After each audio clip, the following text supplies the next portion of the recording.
reaching you from United Kingdom, North London to be precise. We give credit to the owner of the videos or audio to be used on this program. Disclaimer: Facebook/YouTube/Twitter. We have no rights to music or videos used on this broadcast and no intention to infringe on the copyright or profit from it. Please allow us to use this to educate our listeners.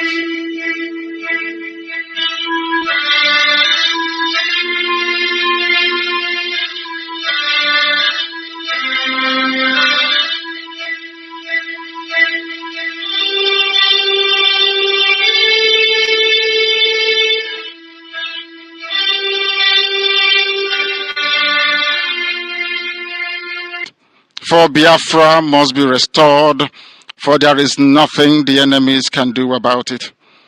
We have come that the will of the Most High may prevail. Radio Biafra is unorthodox.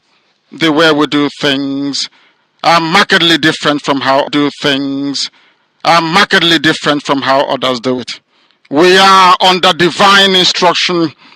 We have come that Chukwokika Biama may take control of these very proceedings this evening, for we are nothing without him. O Elohim, Chukwokika Biama Purimi Henine, unto thee we repose all that we are. Do not allow your children IPOB to be put to shame. Do not allow us to be devoured by the hands of the wicked. Do not allow us, O mighty one, to fall prey to those who do not know thee. You will deliver us, not because we are righteous, but because of your mercy. Hear our cry and our supplication. We are not armed. We have not killed anyone. We have not jailed anyone. We have not done anything at all to warrant the level of destruction and carnage being visited upon your children. The same way Israel suffered, so is Biafra suffering today. And if you, Elohim, can deliver Israel, so will you deliver Biafra. That is our hope. That is our anchor of everything that we hold dear as a race and as a people. You brought Biafra that light may come into Africa. You gave us hope because we are in a continent of hopelessness. And by thy grace, Biafra shall be restored. We shall be resurrected. We shall crown our efforts with the glory by the grace of the Most High himself. We are not strong. We do not pretend to be strong. All we do is to submit ourselves to your will, that your will may be done upon our lives. We have lost many people. We have lost so many good people. Their sacrifice will never be forgotten.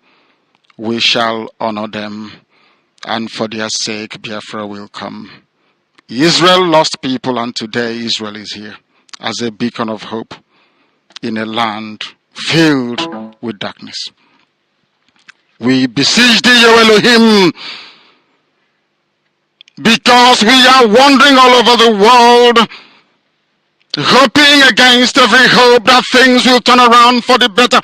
It has never turned around for the better. Instead, it is getting worse. Please do not abandon your children. You have given us a commission, and we must accomplish it in our lifetime. We have come to honor your holy name.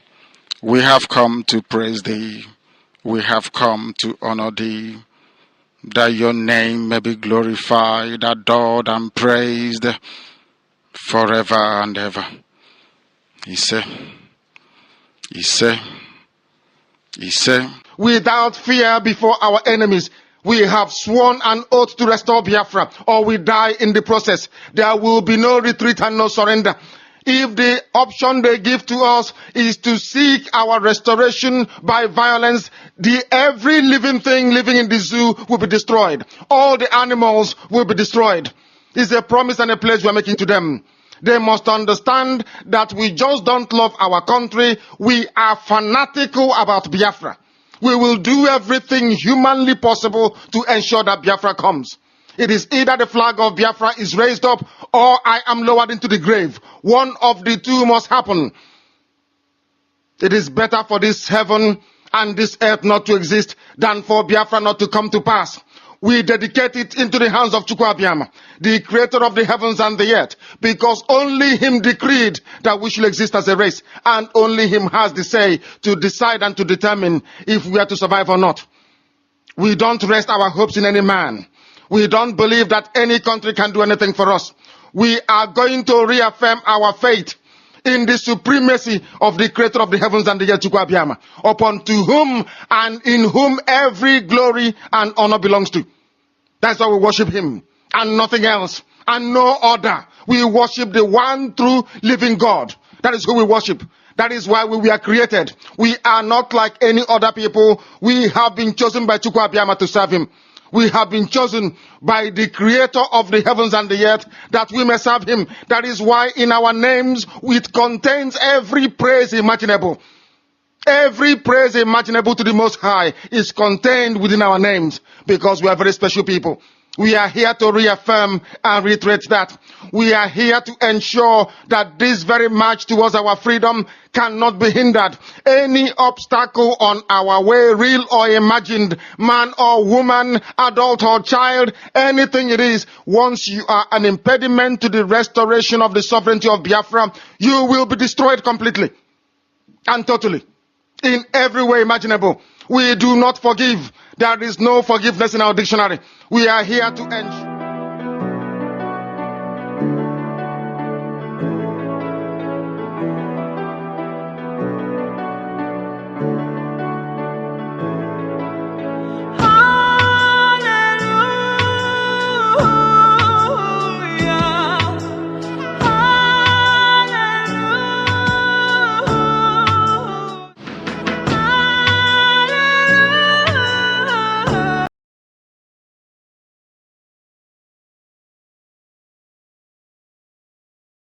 Maker.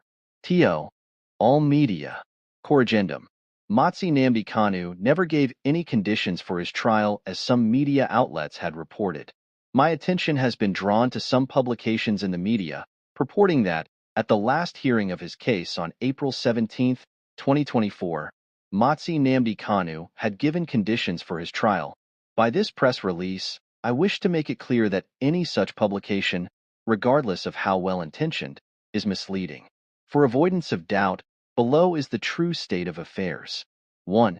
At the last hearing in April 17, 2024, the main issue before the court is our application to have KANU's bail reinstated, in line with the clear and unequivocal pronouncement of the Supreme Court in its judgment of December 15, 2023. 2.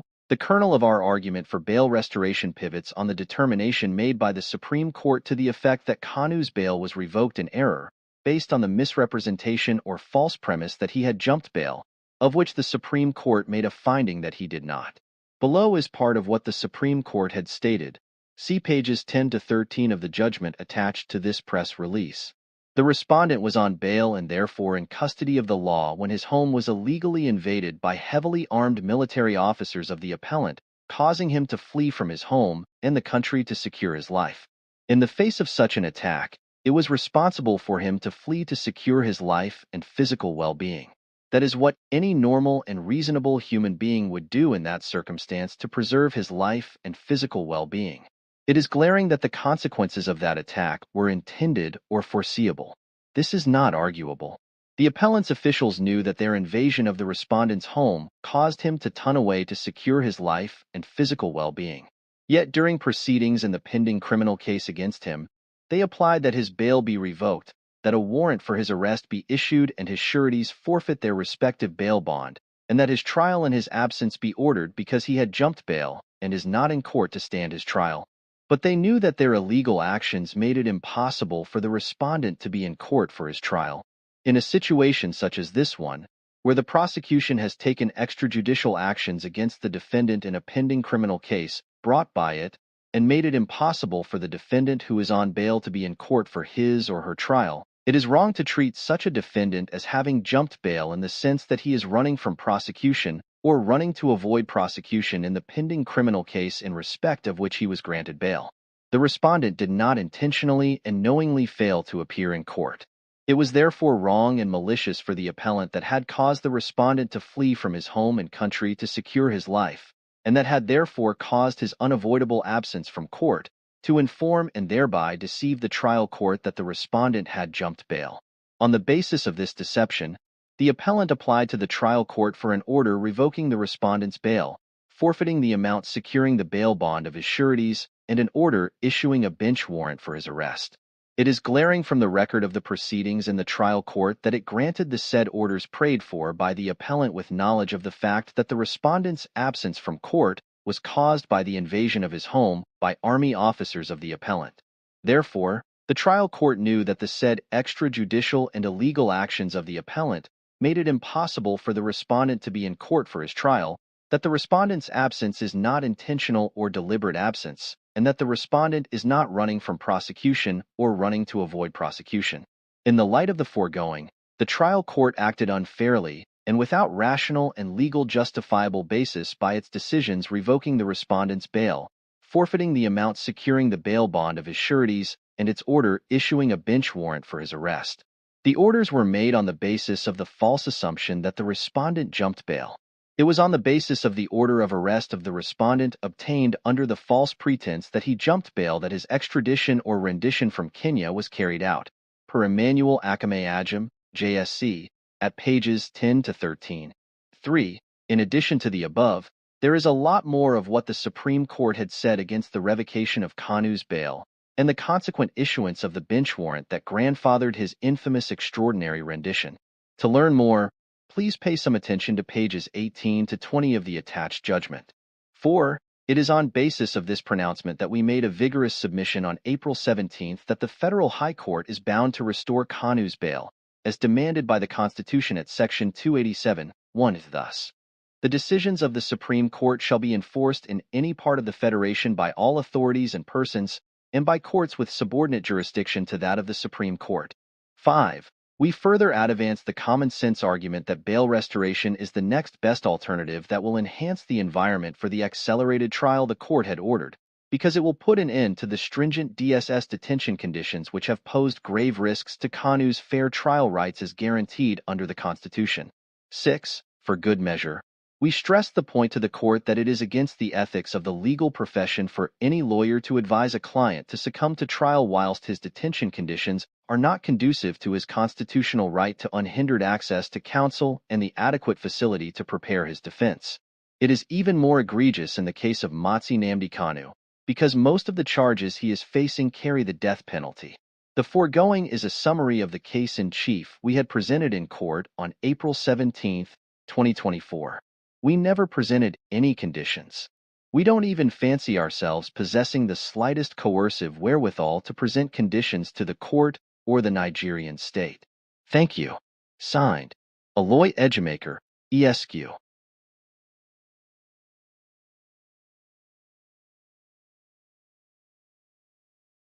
An acknowledgement by the Nigerian state about around the crimes and the atrocities that were committed by the Nigerian army during the civil war. So the entire conversation around Southeast separatism is still a very political live wire in the country, and NNAMDI KANU sort of reviving those aspirations in the early 2010s through to 2020, right?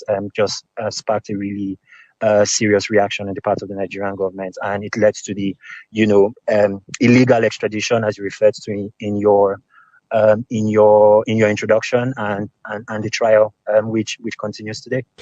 And his lawyers are saying that they're not getting the sort of access to him that they should get. They're unhappy too that he didn't get a bail on medical grounds. Is he, in those circumstances you've just described, likely to get a fair trial? He is unlikely to get a fair trial, right? There are serious concerns about the the overall independence of the Nigerian judiciary, and particularly with respect to how the prosecution has treated this case so far. The first thing to recognize is that this is not the first trial that NNAMDI KANU is he's standing, right? NNAMDI KANU's cases have been going through the court system one way or another since about 2018, right? And even back then, access to him was restricted. His lawyers complained that they've basically not been able to been given the opportunity to put up an effective defense, right? Because they've not had access to their clients. And the prosecution has largely gotten its way with respect to, all of the pleadings that it's made before the courts. The courts, for example, refused to consider the propriety of his extradition from Kenya, right, as material to this case. And also the prosecution is seeking very very harsh sentence, right, on behalf of him. And generally under Nigerian law, defendants who are standing trial for things like treason, right, rarely ever get freedom. They rarely ever get off the hook. And more importantly, their trials are sort of treated in a special way, wherein basic access to human rights is generally left out the window. Has he himself said anything, been able to say anything recently? So he hasn't spoken so much, right, in the past, and even recently, right? Really since his return back to Nigeria under the circumstances you described, NNAMDI KANU's public utterances have been very, very limited. He has not yet been given the opportunity to speak in court or enter a defense or really tell his side of the story, right? And right now you have a situation in Nigeria where even lawmakers, right, from the southeast, cultural and religious bodies have basically asked for, President Bola Tinubu, right, to either release him or at least guarantee that he will get a fair trial. And a lot of those concerns right now have not been addressed. Ikemi Setefion, political pundit in Lagos. Thank you very much indeed. You are listening to Newsday here on the BBC World Service with James and Vic, and George Addo is back in the studio with the sport.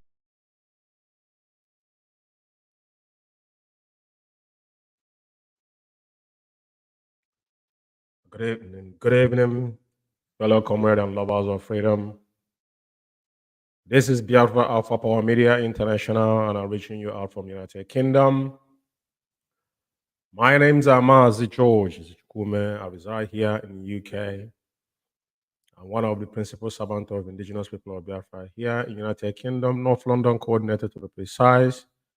And it's 21 minutes on top of 8 p.m. here in UK, presumably the same 8 p.m. in the holy land of Biafra. And we welcome you to Critical Analysis. This evening is going to be explosive exposition on who sold NNAMDI KANU for $9 million US. As you can see, our intros has brought in a lot of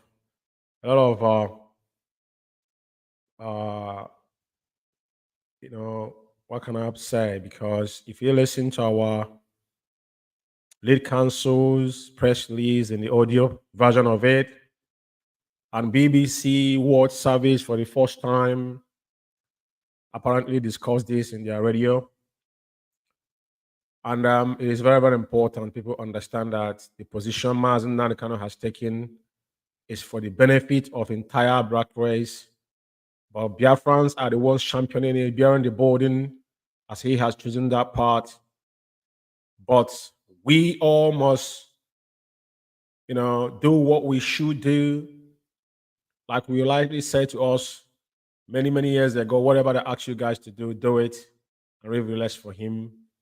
He is the one that God gave the mandate to restore Biafra after we fell 67 to 70. Doesn't matter what anybody think. Something I posted today on my personal Facebook wall. Biafra is a spiritual process. A lot of people don't understand it. Those that don't perceive it will be wandering in the wilderness. This is not about, it's not wishful thinking, and it's not a show. What we are doing is spiritual. And if you're not in spiritual endowed to perceive where we are going, you'll be misled. This evening, this program encompasses a lot, but I will kick off by, I've laid the foundation by our lead counsel and BBC, and we'll have to give that, you have to thank BBC for them to speaking out, understand that Mazzi Nnamdi Kanu is a British citizen, and as a Biafra, his fundamental right has been encroached. The whole world knows it. And the gospel of heaven is reaching every look and cranny, regardless what anybody's thinking. But if you look inward, you found out that the people that are sabotaging whatever we do right now are those that are within. There's no good news you will see them talk about. Did you see them sharing this BBC? They won't share it because they felt that it's not from them. Who cares if it's from you or not? What have you done for the past 3 years? Mazzi Nnamdi Kanu is in prison. Kidnapped, that you guys, we are part of the people that sold Onyendu. You guys did absolutely nothing. What you guys are campaigning is about the same thing. Go back on 2015, 16, he started Soldiers of Justice from Clifford Iruanya and Omiyomio. Clifford, what happened in 2015 is happening again. Omiyomio was not vocal. The person that we were championing was coordinator Clifford Iruanya, just like we are seeing today. Chika Paul Edozie made a grave mistake and he's sovereign because Omiyomio did something happen. Omiyomio was that Omiyomio attended the meeting that caused Onyendu to order him to suspend the rest of the DOS that didn't attend to that meeting. Omiyomio went into his Facebook account and wrote that he would not suspend them, that all his comrades. I was the first man that questioned him. He blocked me, and therefore started asking questions. That was why Onyendu sent him packing. The same thing has repeated himself again. Who knows Chinas and Woru? Tonight, I'm going to read a lot of foundation, before I come into the program and the pertinent question that would deserve. But as I move forward, there's things I need to clarify. Like you likely heard from our lead counsel, the press release, and there's an interview he gave. It's not the one he gave on Biafra Radio. There's one he gave to the widely media in the zoo, which I'm gonna flash it a little bit. I don't want to dwell on it too much because of time. Then I will now go to the people that are carrying propaganda because that's something we perceive. And we need to break it down to layman perspective because the purpose of this program is to expose whatever the cabal, their intention and their deeds. And the question of who sold Mazzi Nnamdi Kanu for 9 million, that question is question we must get answer from. Because Chinas and Woru came to Radio Biafra after a day I did the program. That was last Saturday. I did that program on Friday. He could not. He was interrupted section, but he couldn't answer calls. I don't know if I'm going to play that audio tonight because this program continues. But I'm going back. There's a place I'm going that some of you don't understand. And we'll have to go there. We don't just come here to talk. Everything we do here is very, very calculative and methodologically put in place. Everything was properly, scrutinized and is fact-checked before we come on air. So, firstly, everybody knew that after the 19th of March, even that particular proceedings were actually aired. People knew. And when the adjournment of the court was announced. And our lead counsel was on media, campaigning on the need that our leader is supposed to have his privacy before he go to trial, because without that, there will be trial within trial. Everybody knew the word no. When people told you that they did not know the day Onyendu was appearing in court, tells you all you need to know. I don't know if you're getting my point. When somebody said, and these people were people scavenging for information to write, because now they are bloggers. But they knew the day Onyendu was meant to appear in court. After that court, on the 17th of April, there was something that caught my eye. And that is where we all need to go back about the blackmailing that emerged in IPOB. But tonight, I'm going to show you where all these things started, where they hatched all this evil. What is knocking us today in IPOB? What has happened in Biafra land today? There's nobody else that will take responsibility. It's only one man. But the rest of them will come with it, which is Chika Paul Edoziem, and he accepted it in audio. We have that evidence. Before I go forward, there's something I want to flash on screen because it's very, very important. And we'll have to thank all those that always be there, solidarity with our leader. And before we thank anybody, firstly, we have to thank KANU family as a whole.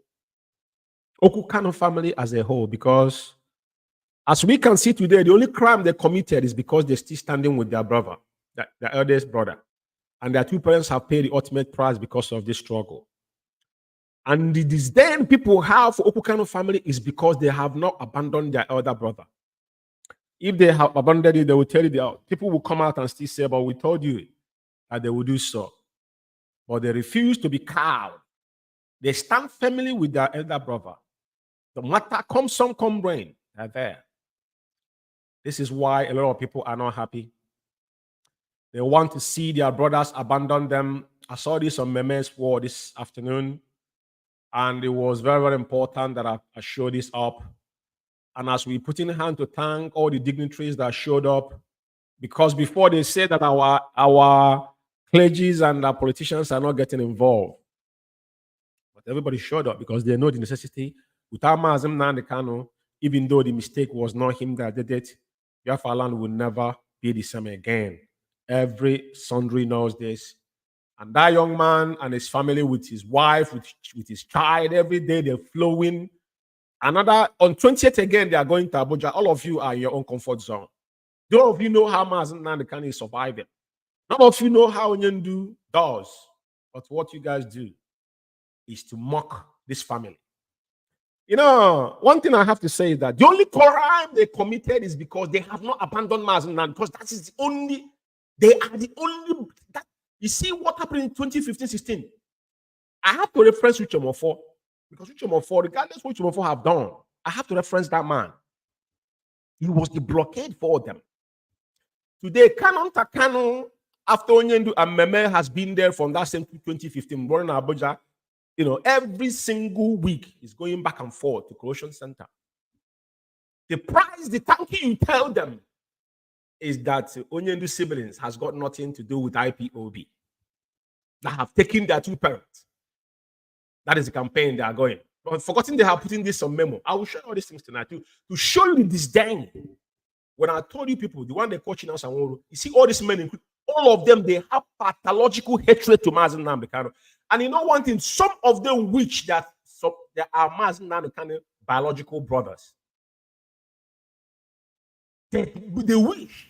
That's the problem there. That is the crime they committed. Because if I ask you today to tell me where has KANU or Meme given any IPOB order that contradicts, that contravene IPOB code of conduct, none of you can give that. None of you can answer that question. Because what you talk about is hearsay. Chino Sanwo is hiding under his voice rapper talking. He can't show his face in the camera. He don't address people to know who is talking.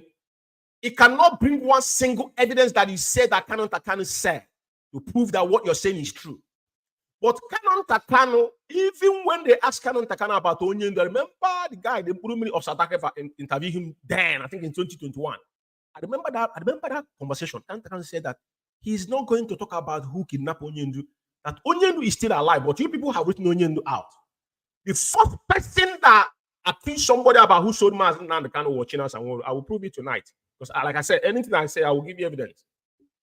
The first person that started accusing on Radio Biafra that all of us used to worship was China Sanwo. Who knows China Sanwo?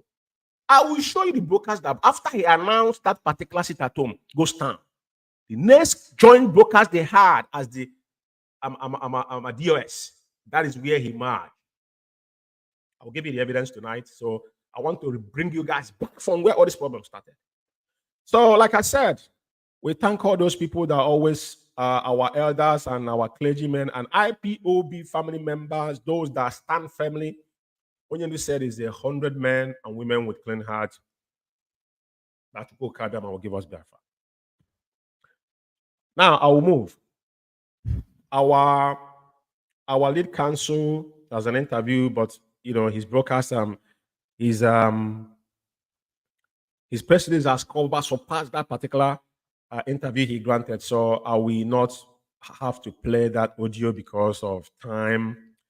I need to swiftly go into what I came here to do tonight. Very, very important. Now, I want to flash something here to Biafrans, to you to see by yourself, even though I posted this on my wall.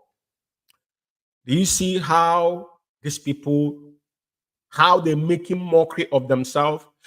You see this family writer, Press International, Uchemofo, former deputy leader of IPOB, kicked again. He never approved this particular so-called family writer.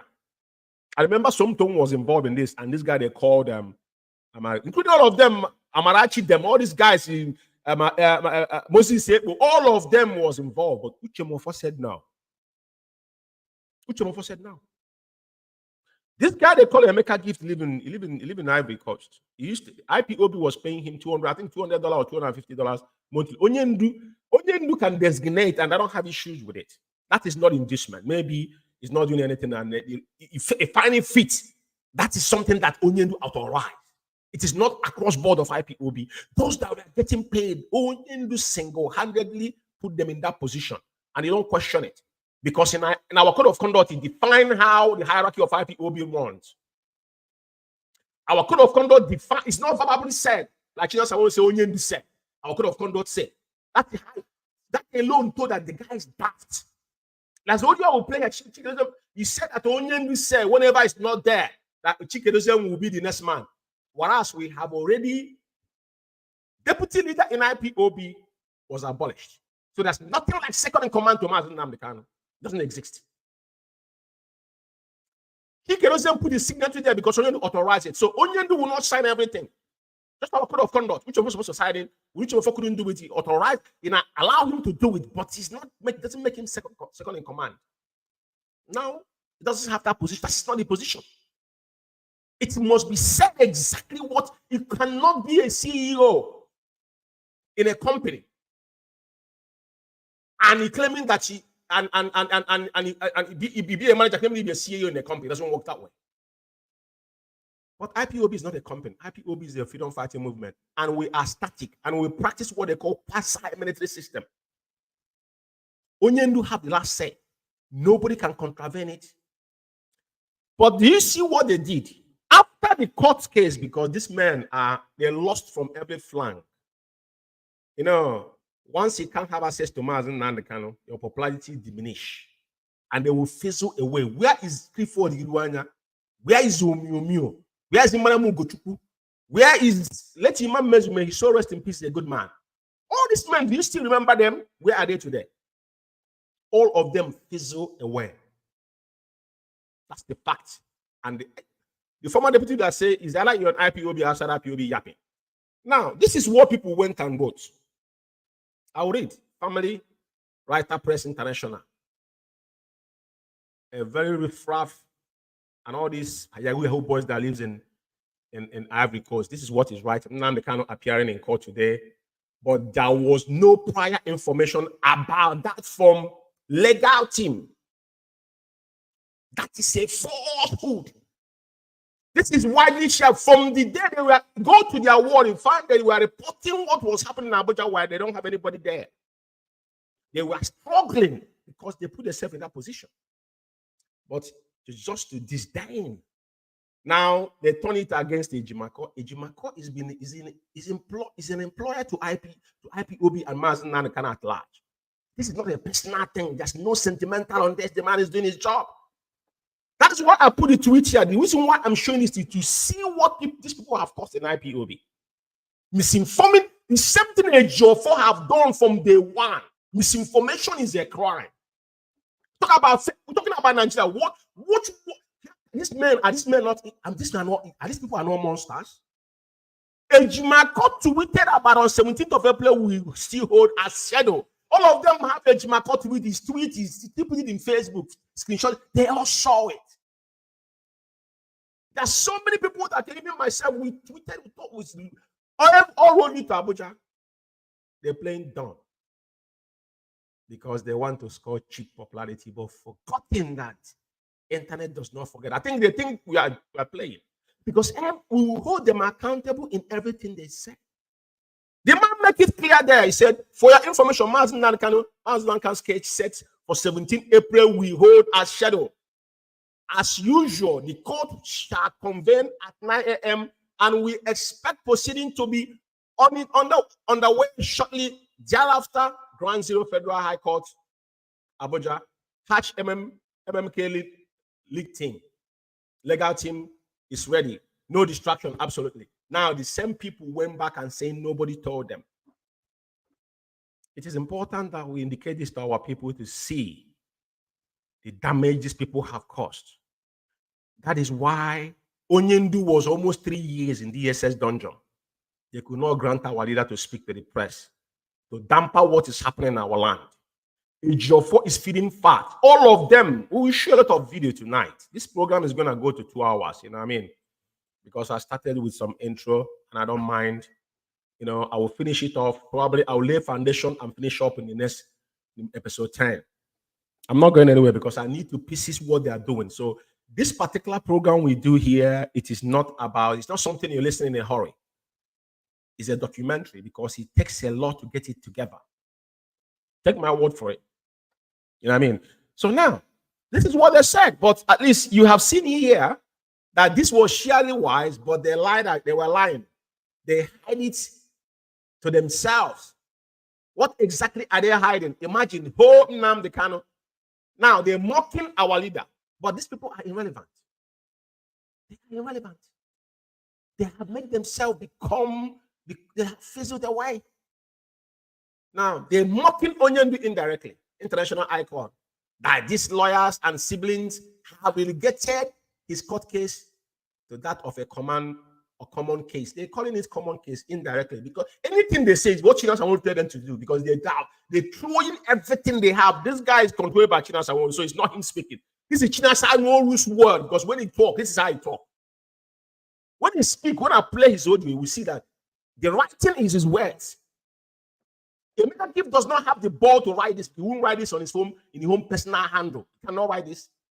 But they hide under this family writer and doing this. And who is engineering this? Chinas Aworu. You know, their plan will not work as long as the struggle for the freedom of Biafra remain a divine project. And Mazzi KANU divinely ordained superhead. How Mazzi KANU superhead didn't know the day his court case was, if he's one that superhead. If Nnamdi KANU is your leader, he didn't know. Even if they didn't tell you, he didn't go and find out. All of you are media warrior. See him fighting. IPOB is a media warrior.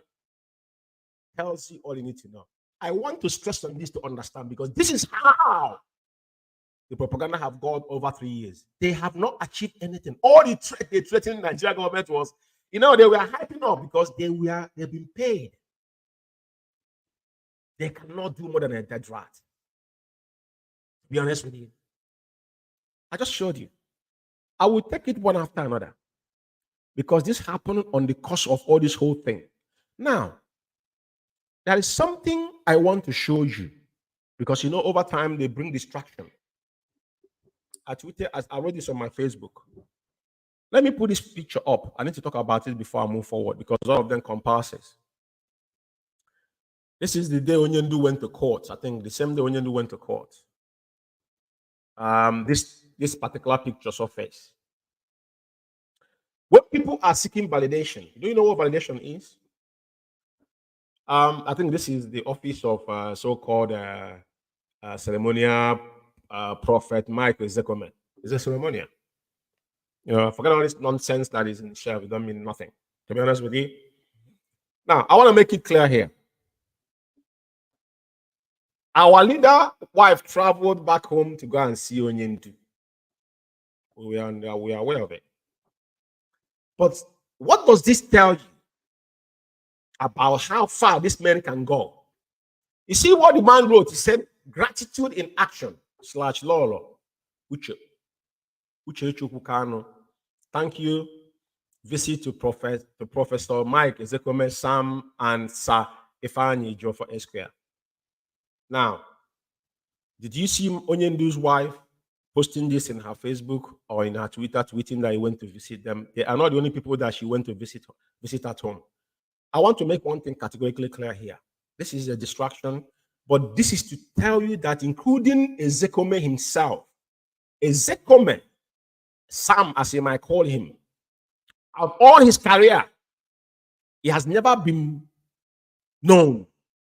He might be followed some cases before, but for him to be in the limelight, it's only this Mazi Nnamdi Kanu case, which he was paid handsomely, over 80 to 90,000 US dollars collected from IPOB. The evidence of payment is there. He brought him, he recommended him because he couldn't stand Ejimako being the lead counsel. So they quote Sam, ceremonial Sam, that could not use, that allowed him to sworn affidavits when the case was won. Then his sworn affidavits, they stay the case. Their plan is state managed.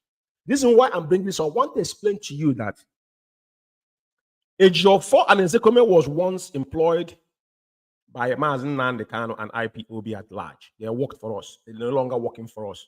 And that does not mean that we have any grudges against them. Just like every single of you that have places you work.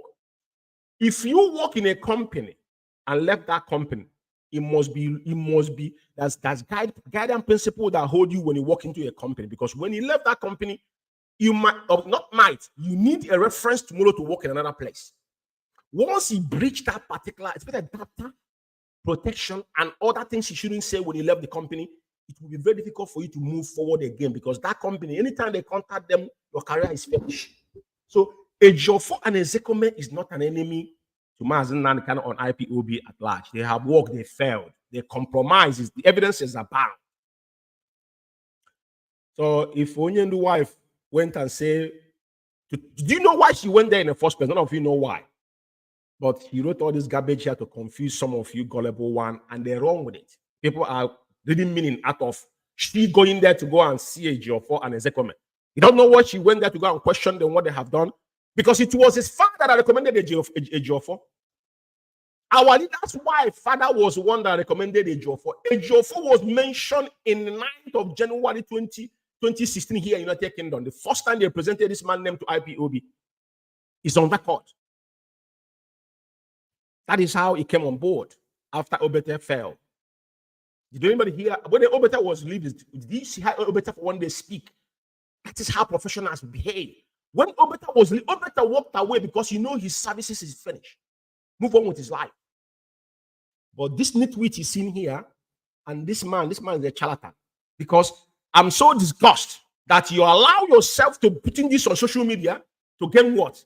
That is still around Mazi Nnamdi Kanu, your IPOB lead counsel. Which IPOB? The one your father or your mother formed. You need to tell me. Now, this is why I'm saying this, but I want to show you something now. The same person, Ejiofor, is telling you that she came to say gratitude, thank you, this, that. Pay, visit, heart, pay. He said, Kanu, he said, Uchechi Kanu paid a heartfelt thank visit to both professors. You know, this advertisement is a childish stuff. But let me show you what Ejiofor said about Uchechi Kanu's father. Uchechi Kanu's father, that brought Ejiofor, it was her father that brought Ejiofor to Mazi Nnamdi Kanu and IPOB. Let me show you, the one that's what said is different. But let me show you what he wrote about the same man that he's talking about today. Let's watch it and see. Let me bring it into the screen, because it's very, very important. Whatever we talk about, we show it to you. There's no two ways. There's no, we don't pamper things here. Everything is very, very transparent that even a layman can see. So now I'm going to read it out to you. This is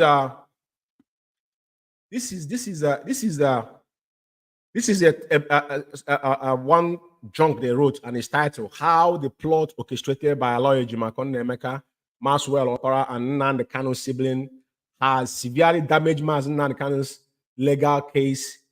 The untold story, which Ejiofor sworn an affidavit. Go and ask Ejiofor, why was the case still at Supreme Court? Because Ejiofor sworn an affidavit on other Mazi Nnamdi Kanu on hearsay, and Ezekome allowed it. That was state managed. Now, on this is what he said. I'm gonna read all of them, but I highlighted all. You see the green. This is where he mentioned Uchechi Kanu's father's name. Or let me start from He said this individual is driven by excessive ambition and selfishness have restored to deceitful tactics such as lie, blackmail, and voodoo to achieve their goals. Allow Emeka and Maswell in order to quest to dominate as lead counsel. If you are doing well, they wouldn't dominate you at all costs. Have disregarded the well-being of their client, Mazzi NNAMDI KANU, collaborating with Mazzi NNAMDI KANU's father-in-law, Odozi, Ani, who harbored a grudge against barrister Ifeanyi Ejiofor. They conspired to undermine KANU's case. So, if our leader's wife went to Ejiofor to go and thank him for Ejiofor, none of you know why he went there. This is what Ejiofor wrote against Uche KANU's, our leader's wife, father. And the one Chijan Sanwo-Olu said is on audio, which I have here. I'll rest my case. But they're seeking validation. Now, there's something I want to say. There's some campaign they started today again about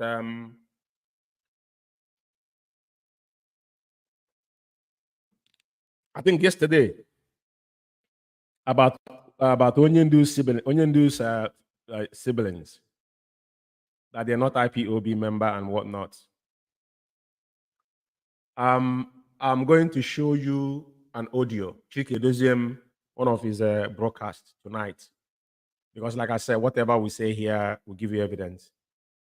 There's nothing we say we cannot back up with evidence. And let me say something to you. KANU Takano, I was privy to I think I seen KANU Takano in 2016 in UK here. And I preview with KANU Takano from, I think, 2022, if I'm not mistaken. And since I get in contact with KANU Takano, not a basic of because he's Onyendu's Bronca brother, it's based on IPOB. Even in monetary affairs, I'm talking about we have evidence even here in UK. When we're doing issues concerning money, KANU Takano will be the first to even to send his own money. But I want to tell you to ask those individuals that are saying this thing to show you, call Chikedoziem to give you the reason. Let Chikedoziem, they're paying 2,000 euro. We'll prove all of them tonight. Right? How they have been contributed. Now they're campaigning about Onyendu's siblings, that nobody should deal with them. Ask yourself why. Do you know the reason? Because no one is talking to them anymore. But they've forgotten they have. Let me show you that Chikedoziem have actually written a memo against Okukano family. Against Okukano family. Telling the world that they have got nothing to. But in this particular memo, Chikedoziem is telling the world that none of Onyendu's siblings. But I'm asking, has any of Onyendu's siblings ordered, given anybody order, contrary to IPOB code of chain of command? They are Onyendu's stronger brother. Onyendu has been in DSS 3 years. Chikedoziem, is there any of your brother or sister have gone to see Onyendu in DSS? Austin Abani, have any of your brother or sister have gone to visit Onyendu? Have any of your brother or your mother or your father have gone to see Onyendu in DSS? Who is going there to see him? Is he not the same siblings? Is he not the same brothers? My question is very simple. So understand. KANU Takano have not told me George Umeh, since I know him, to do anything contrary. If he came out, if he didn't go in the interview, he said he supported DOS. The only issue was that people refused to carry Onyendu's order. That was the problem. That was the problem, including myself here. Our problem is not because of issue. Everything we say came to pass. So when you about KANU Takano now, the problem is that people don't want to talk to you guys anymore. You guys destroyed IPOB structure, stole all IPOB money, closed all your accounts, which evidence is there. You people have not told us. I asked you the last time, the case in Germany. Please tell us what has happened in Germany, please. You guys gave the account, IPOB worldwide account. They broadcast it. Italy, they broadcast it. You people saw the money in there. And you still say you don't know what IPOB, what you done with IPOB money. You people are privy to the account. I said one for 7,000. You people ate it. Umeh, the account, you have not told us how much was in there. I'm going to play the audio that you authorize Umeh account, contrary to Onyendu's order. Like I said, anything we say will give you evidence. So I just showed you. So they have forgotten that they have tried this campaign before. They started it again because now they are begging and telling you about farming. Our people have finished farming. People are waiting for harvest now. We are in April. In our land, there nobody's farming anymore. People have finished farming. So they don't have any avenue to siphon money from people. And I'm going to show you sense of shenanigans they have shown, say ESN this, ESN that. All these are lies. They're in the same boat. All of them are criminal from A to Z. Not for interest of Biafrans or IPOB, no. If you give more money to them, it's not for Mazzi and KANU. All of you know how a leader behave. We had this before, like I said, 2015-16 was Onyendu stole IPOB defense fund. It is Clifford says $1 million then. When Onyendu ordered for that statement of account, they ran away. America contributed less than $3,000. It was in America. That was the day defense fund issue ended, just like what we are seeing now.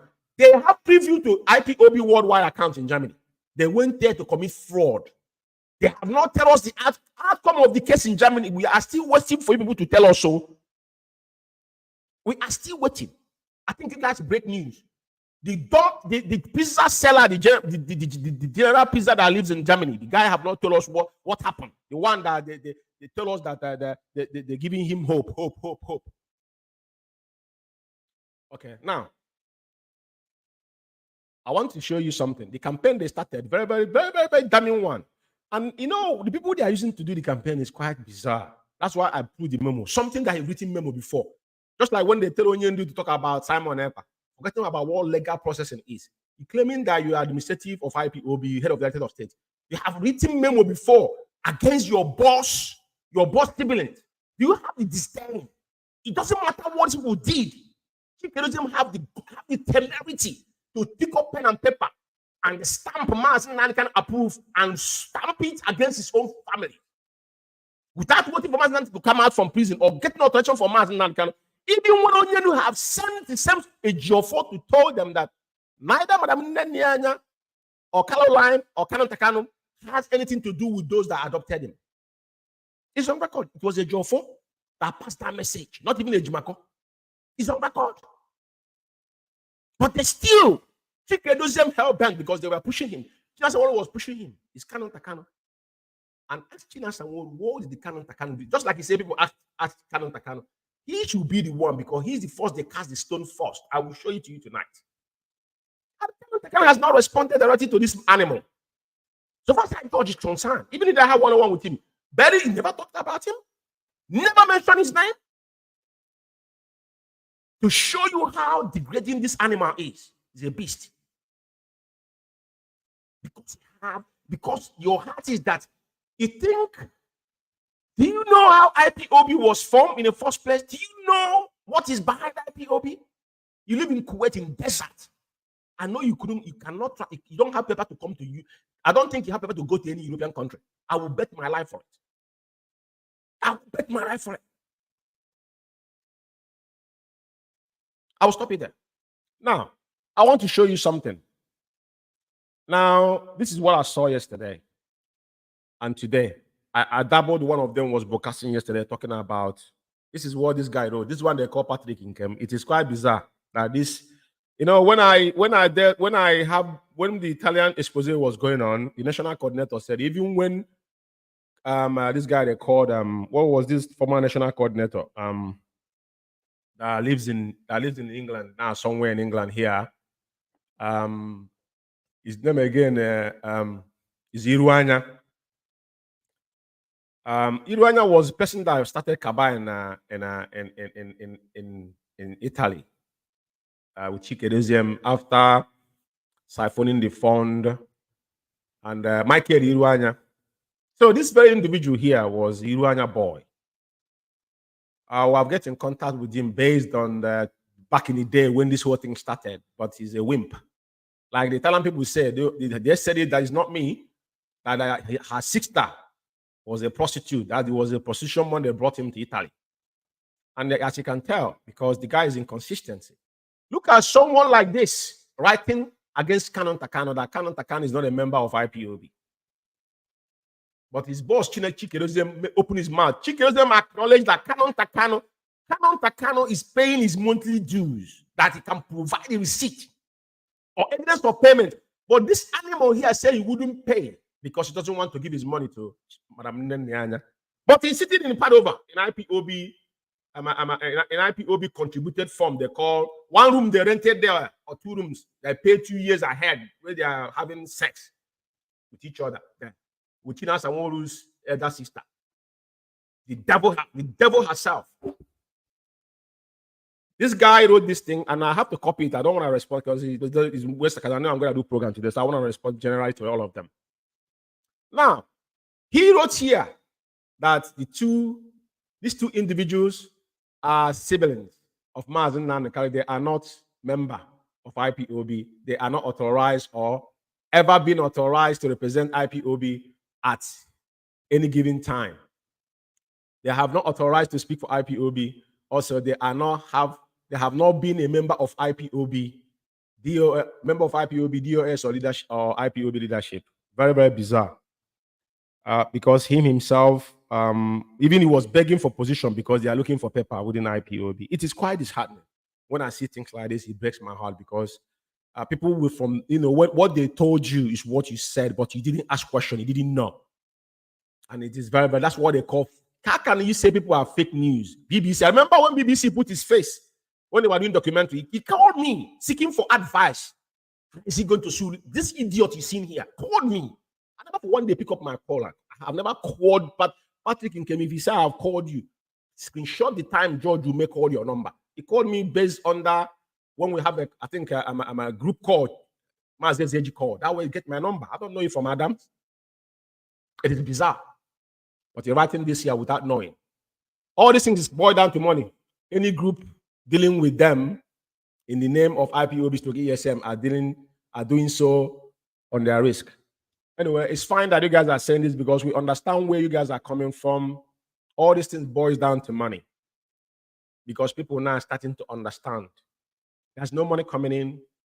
Every single money you guys collected, what have you done? We have not accounted to all the money. Chikapole, Doziem, and a gang of criminals. All the money you can hear, we know. Chikapole, Doziem, after Umeh the account, it was falsified. And he announced it that account has been, nobody should pay money in there. He himself announced it. He announced it, he opened it and closed it. He still paid £10,000 from UK here into that account. The woman that paid the money told us. We didn't know. Because the woman actually logged up Madam Nyanya from the account. Every fraud that committed in IPOB, they did it. They turned everything upside down. So, and I want to show something. I want to flash them quickly. And now, let me start by showing you the caliber of people they're using to do all this dirt. Before, I just saw one this afternoon, and I have to save that. Biafra Alpha Power Media International.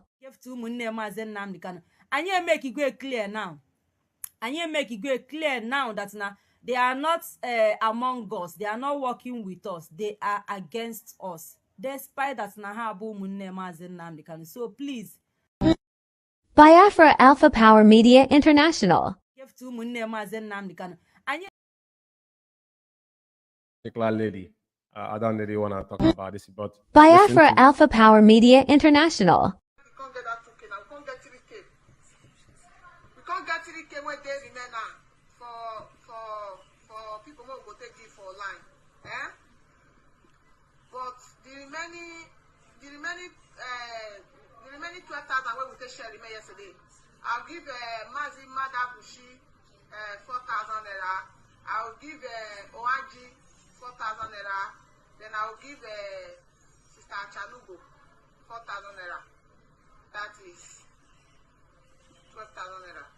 So this, I don't have problem if a genuine IPOB member need help.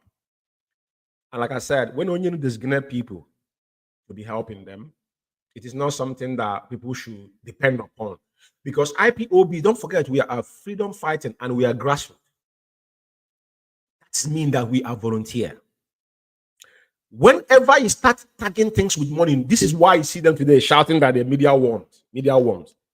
There's two categories of media warriors. Media worms, they call themselves. The ones in abroad here, they hold them ransom because of the asylum they're seeking. They want them back home with the stipends they hold them with.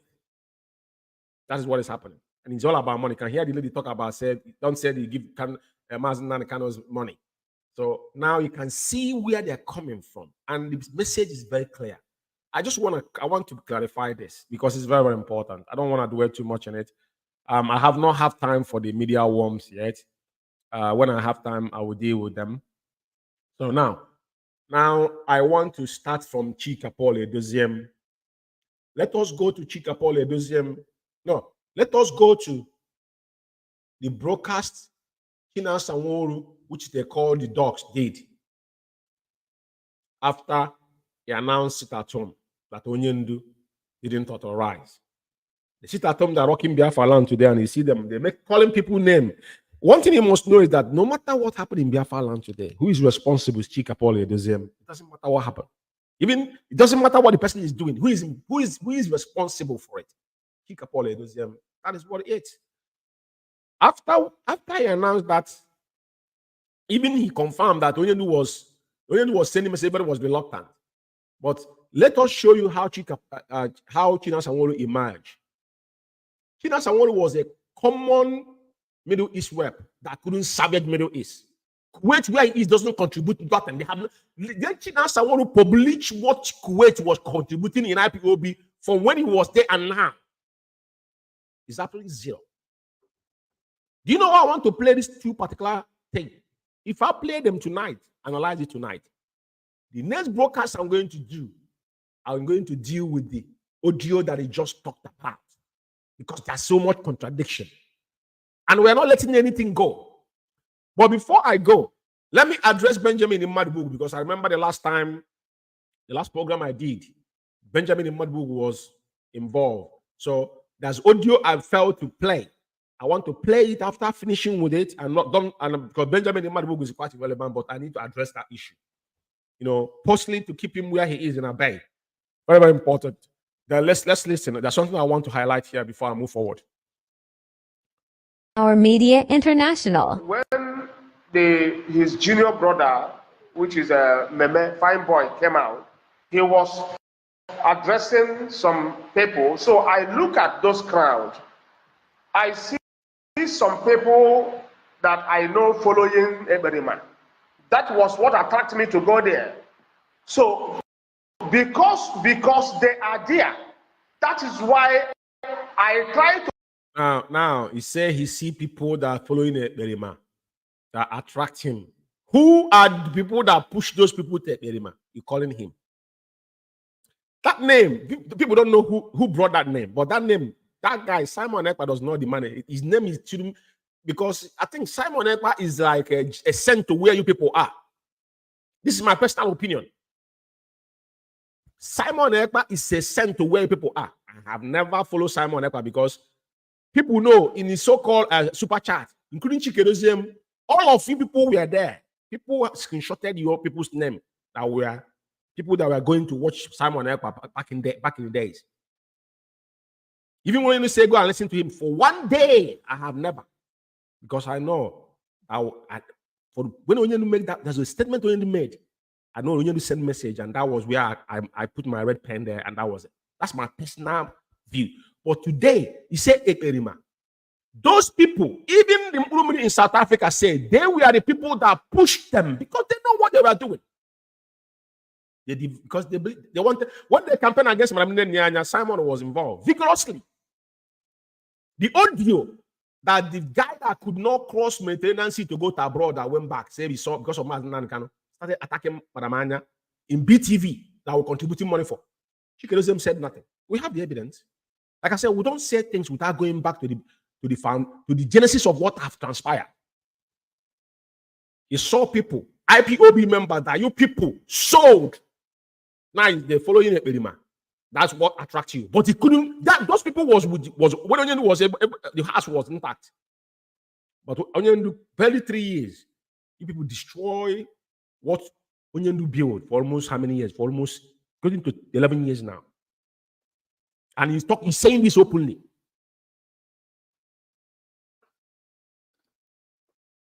To ask Fine Boy some questions to their own hearing so that they will understand that they are being deceived.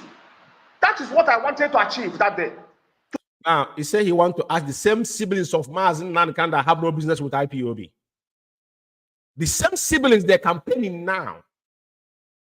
Listen to me, oh. This dwarf here said he went to ask Meme. I have that audio video. I don't want to play. This guy was acting like a lunar, even a street boy, like a twat. He jumping down Meme's throat. The same NNAMDI KANU siblings that is irrelevant. They are inconsequential. Why are you seeking validation from Meme? I thought you went to see Onyendu. Why don't you have seen Onyendu 101? And why don't you go back and see Onyendu again? Why are you asking Meme? Do you see the double standard here? The same NNAMDI KANU sibling that you people have brought memos, said anybody know. So why will people believe them? They don't have any business with IPOB. Why are you asking him? You ask him Meme have to validate it. But they are nobody. I want people to pay attention. To show them that they are being deceived. You understand? So I was asking Fine Boy, did Onyisi, our leader, told you that we have two leaders? He said no. He answered that question, no. Because Meme is a gentleman. Our leaders' family are very cultured and learned people, very loving people. If it was me, George Umeh, my two hands will go right into your eyes publicly. Everybody will see it. I swear to my dead father. If it was me, anyway, he wouldn't dare. He wouldn't dare, my brother. To be honest with you. That mouth that he opened, with that mouth, he wouldn't use it to speak. Because Meme is a gentleman, that's why. What you have done, you know everything you've done. That's why I want this audio to play. There's something he said I want to remind, because we will visit that particular comment you made.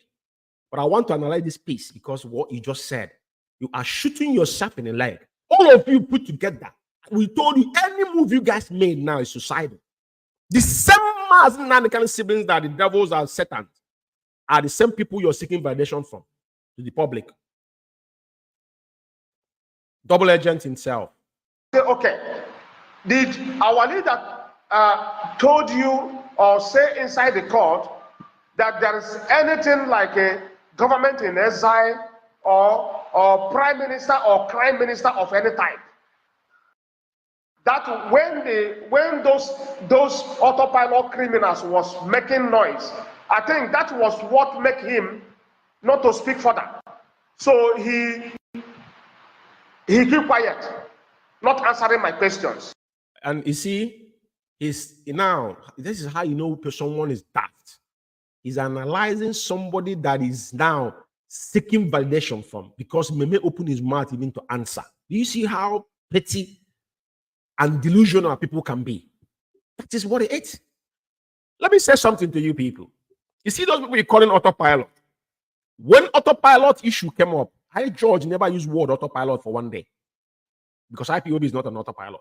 Simon Ekpa didn't, because Simon Ekpa was playing in the gallery. He understood what he was doing with you guys. He's not for people like us. And for one day, I have never entertained that name, and I will never entertain it.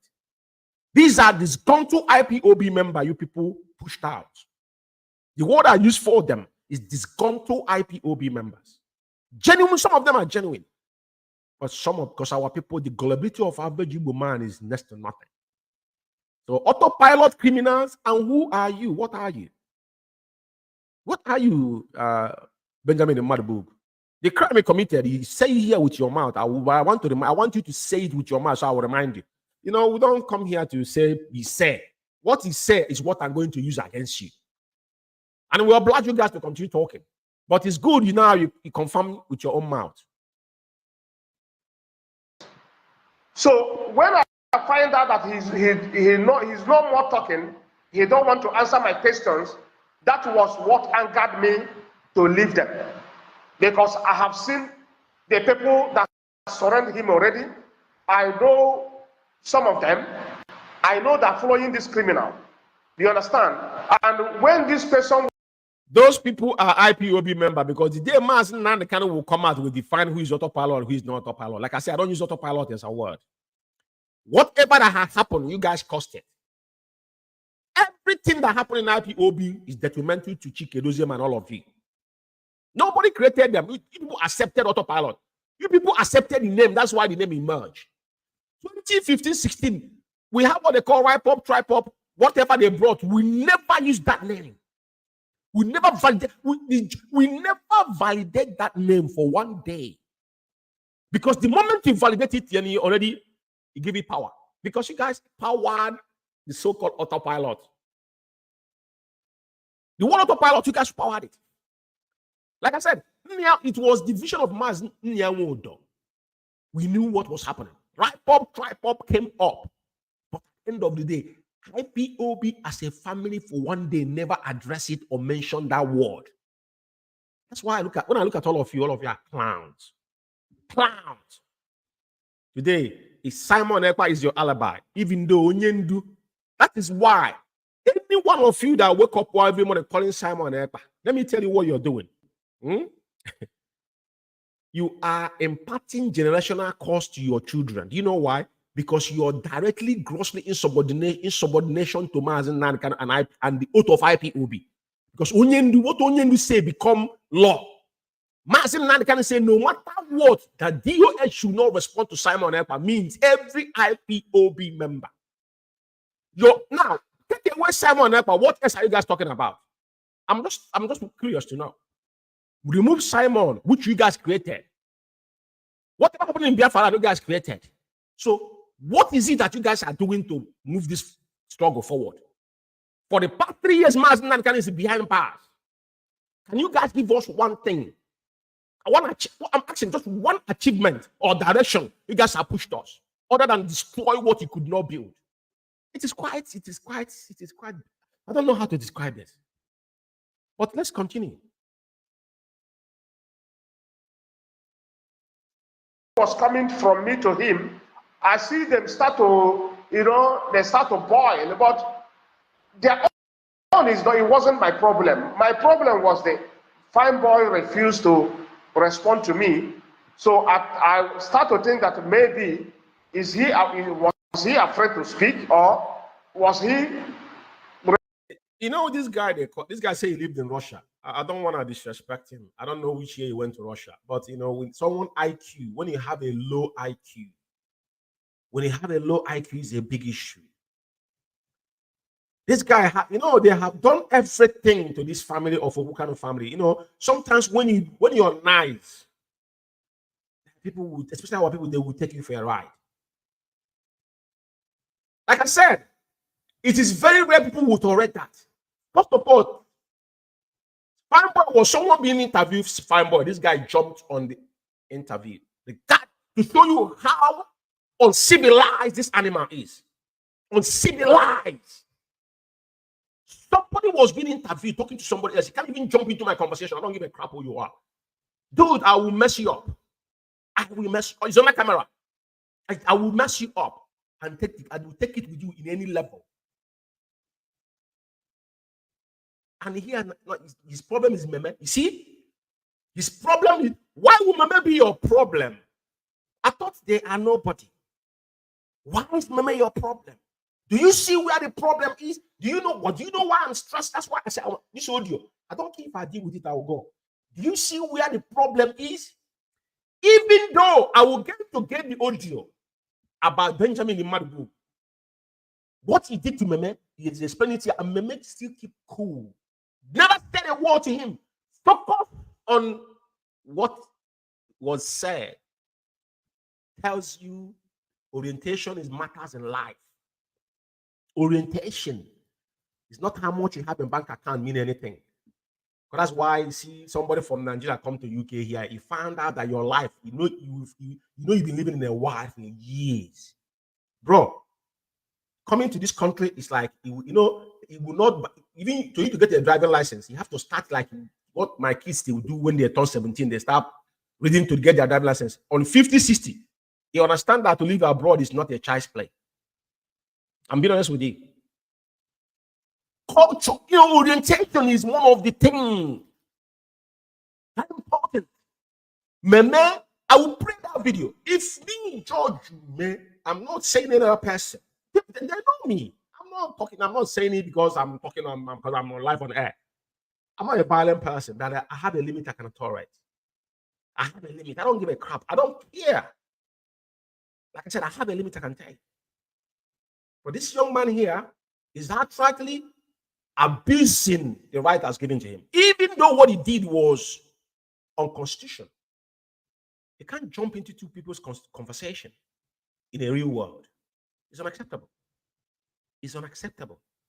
That's already you become agitated and violent. You're being violent already because you're the violent one. By shouting, getting involved, no one calls your name. Nobody calls your name. You just jump into the conversation. Jesus Christ, man.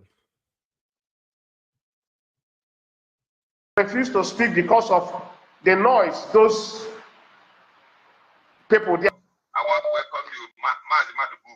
And the last caller, the reason why Mazzi NNAMDI KANU siblings are doing those things is because there's no consequences. We have been shouting this, we have been saying this, DOS, Exposition Department of Jawaz. Meanwhile, this in Canada. Okay, this person is advising them they're supposed to have killer machines, which they have already. So that is attributing it to now Mazzi NNAMDI KANU's siblings to use their mercenary to kill Mazzi NNAMDI KANU's siblings. That's what the person is advising them to do. This is what we see here on the radio, national radio. This is advice they brought on the radio. People call this man living in Canada, giving them insight that they will have a killer machine, secret killing squad. When people will mistake, Igbo language is not hidden. Igbo can be translated, you dumb idiots. Google Igbo. Igbo can be translated. When you speak Igbo, think nobody hear what you say. You're almost the dumbest human being on earth.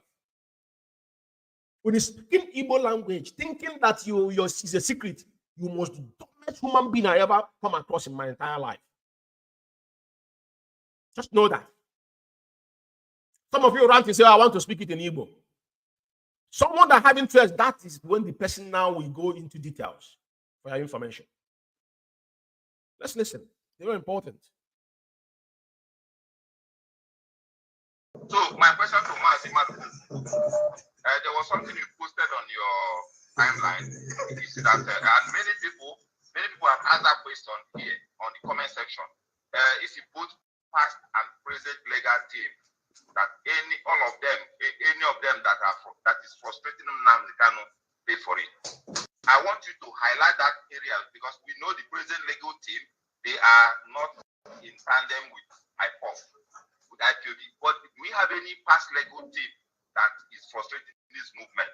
Mazzi, thank you very much. Mazzi Benjamin, I hope you understand the question, right? Okay. I'm going to answer.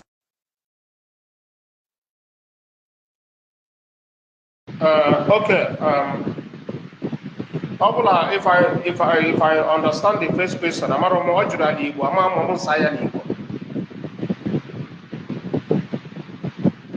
otu ọbụla maazị but ọ ya aka mma na ịkọwatụrụ n'oyibo ma mgbe ọbụla ọ dị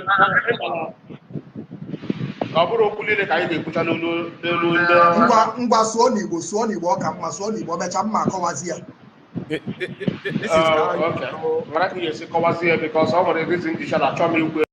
This is the level. This is the level of when you see. That's why when you live abroad, there is abroad and abroad. I lived in East Europe. I think Russia. It was in the 90s, and it's mandatory when you go to Russia, Germany, that you have to do 6 months language course for you to be able to communicate.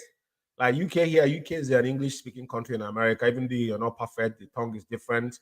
You have an accent, but at least you can still navigate.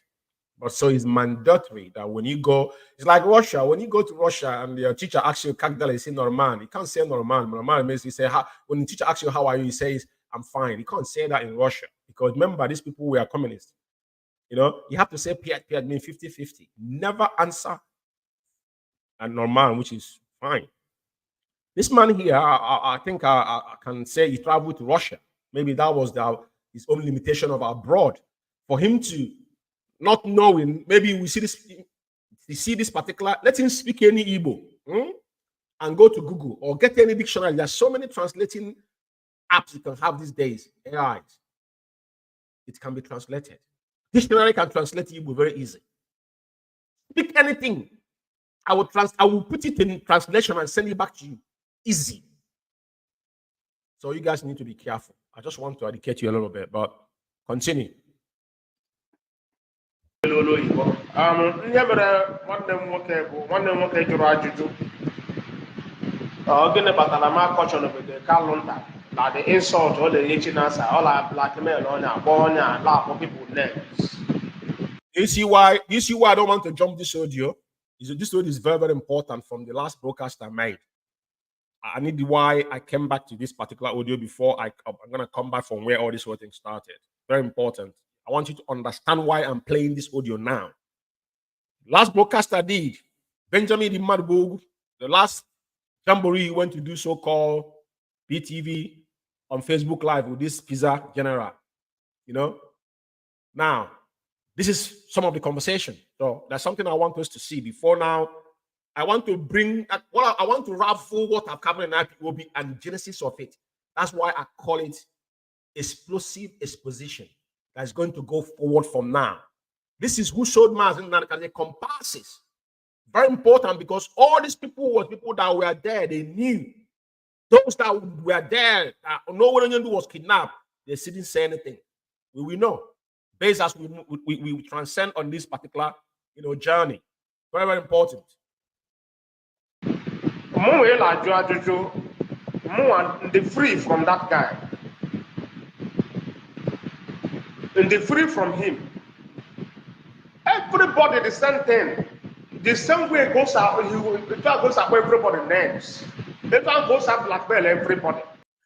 The fact, I want you to take one thing here because that's what I'm going to play. When they said this is how KANU is abusing people, blackmailing people, I want somebody to give me one audio. KANU call them media worms. The church card media warriors. The one they call in South Africa agreed with KANU on his own program that he was doing because he understood why.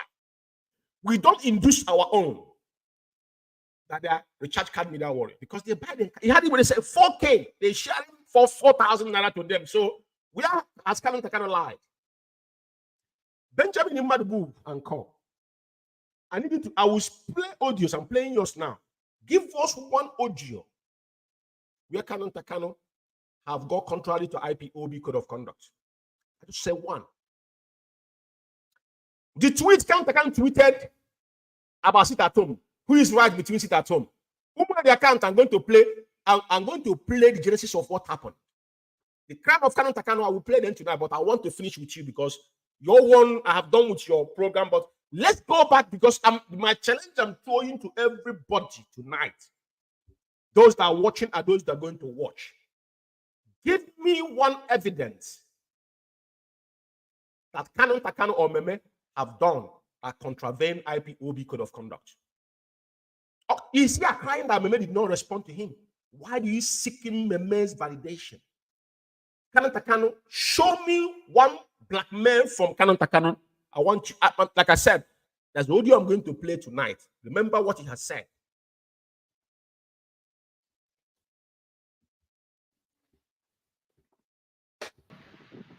Okay, if he like a broadcast session as the same time only thing with Ensobu, not up to 1 year. If was I only say we put a thief, we put a Melachinasa, we brew rare. My dear brother, that's one thing in life. Clear conscience fears any accusation. Benjamin, if he knew you wasn't lying, because all the things you're doing is very petty. Igbo language is being translated. If secret agent or FBI, even in the zoo, if the so-called DSS that Chinasa want to give credit that they know what they are doing, can translate Igbo, They don't need Igbo man to translate it. For your information, AI will translate Igbo language for your information. I want you to put this in back of your mind. Maybe sometimes you're talking on any place, say, oh, nobody know. Bro, if you try it in a civilized country, they're monitoring you, you go to prison. Simple as ABC. Now continue. Blackmail. Go no rap. Go Amadu wa George. Or the keep any Lord man. Anaga have to hit up the system. Yes. Now, there's something I want to remind Benjamin in Madbook. Benjamin in Madbook, you ran away from Ihiara. What was your reason why you left Ihiara? Or you're still back in Ihiara? You see that thing he say, that comment you made, I want you to hold on to that comment because we'll come back to that comment. I just want you to hold on to that comment. You tell me a caller, haven't he heard? And KANU have that discussion with you. And true, there was nothing that was in your position that you could not manage. Truly. You don't have to mention Onyendu's name in there. But there was something that wasn't in your position that you could not manage. Or couldn't find it where it is today. Let's leave it there. Now, I'm still going on their blackmail. This guy they call Isaiah Oba. This belated monk that lives in the so-called deputy European rep. I have conversation with him. It was on conference call during the time issue of UK, not when they did what they did in Company's House. I spent almost 45 minutes talking to this animal. Thought I was talking to a human being. Now, he said something in this audio, the same General Pizza was using to do program. I cut it off for a reason. They're mentioning KANU called him, told him something. Bring the evidence. Before you say somebody say, bring the evidence with you. Hearsay. It's not, you can't, listen, we are not living in a world, and especially this end time we have technology is a vogue, social media is there. When you're talking to somebody, you record that person's voice. Like in the UK, when I say somebody say, I got the person's voice with me, or I get something that person written. Bring where KANU told you to stop attacking Simon Ekpa. Or where KANU say that to you. But KANU could write a restraint order to Simon Ekpa that you boys couldn't do. When this thing happened, you guys asked me to go and do that. You guys, Aman is going to sign. And I turn around and say, for what? So what makes you European rep? That I should be the one running around to go get restraint order against what you guys instituted. I want to listen to this before I move forward, please. I just added it on this for a reason. I just want to comment on it. His brother to be where he is. And a lot of attack. I activated my block industry, employ people. Correct, man. You know, block molders. They went into work. I blocked thousands of them. Mazzi is Ayoba. Great man. Discipline. I will talk about him. But not now. He sent me a message. Yes. Not to attack a man.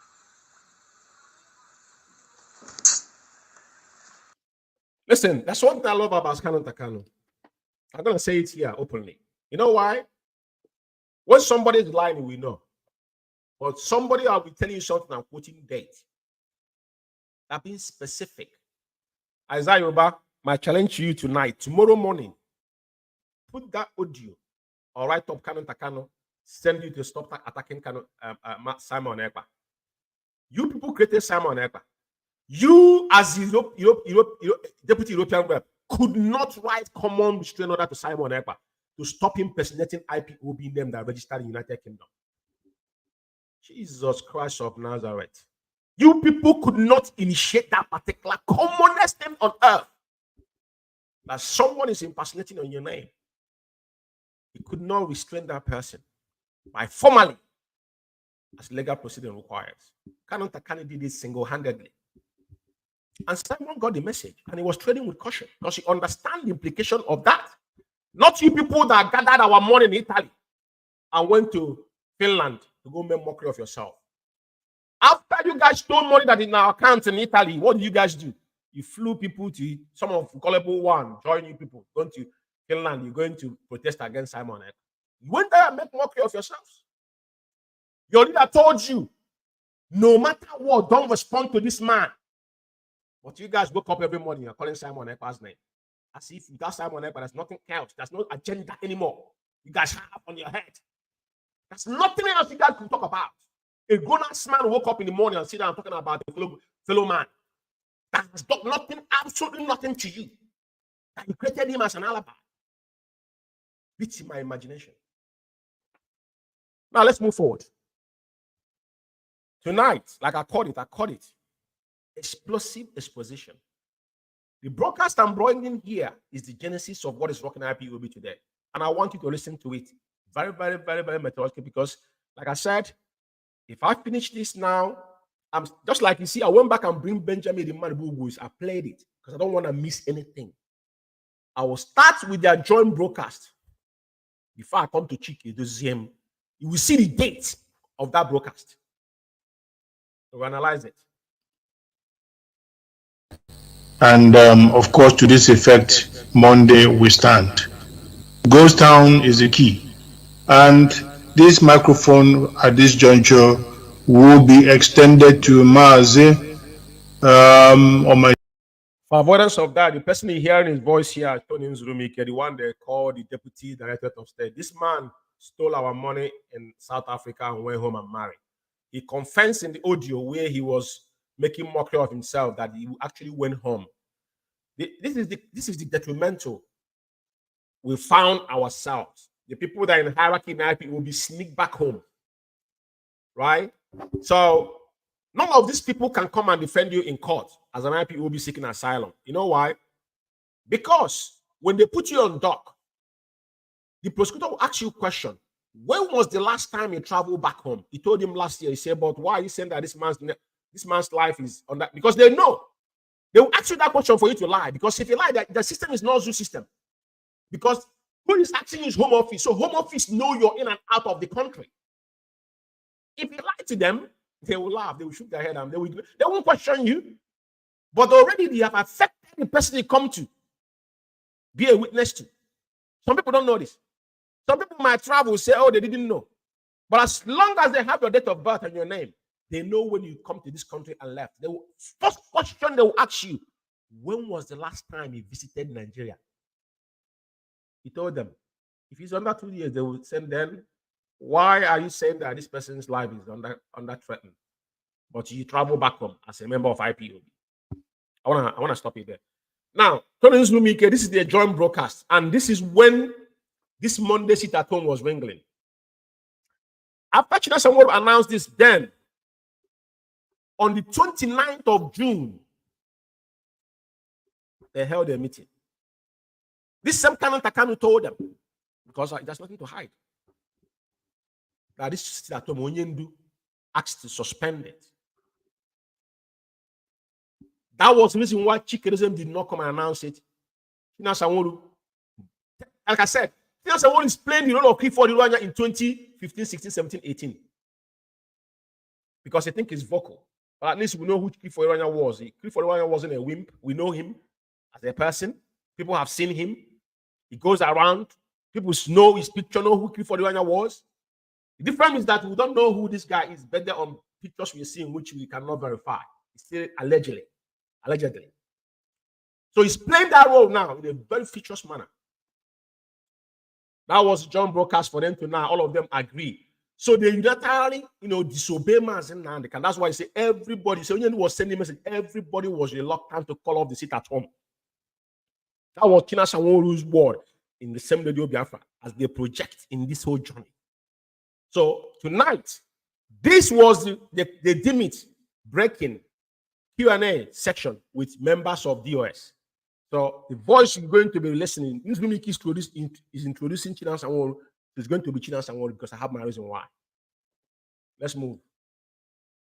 My table right now, Mazzi Nworu is the representative of the Middle East. Mazzi, take up the microphone. Now, I want you to take a note here. This is the Deputy Directorate of State introducing China Sanwo-Olu as the Middle East rep. He never called him ESN commander or Agone Chenketa. None of this was none of this mentioned. At this stage, this guy was an errand boy. He's nobody. He introduced him as whom he is, and is a fair principal servant. Woefully. The whole Middle East was holding IPOB money. Already suspended him from his position before he was doing the errand boy underground. That was what happened. That was what happened. But I want to bring the canal back tonight. The emergence of China Sanwo-Olu and the cabal started from here. Listen.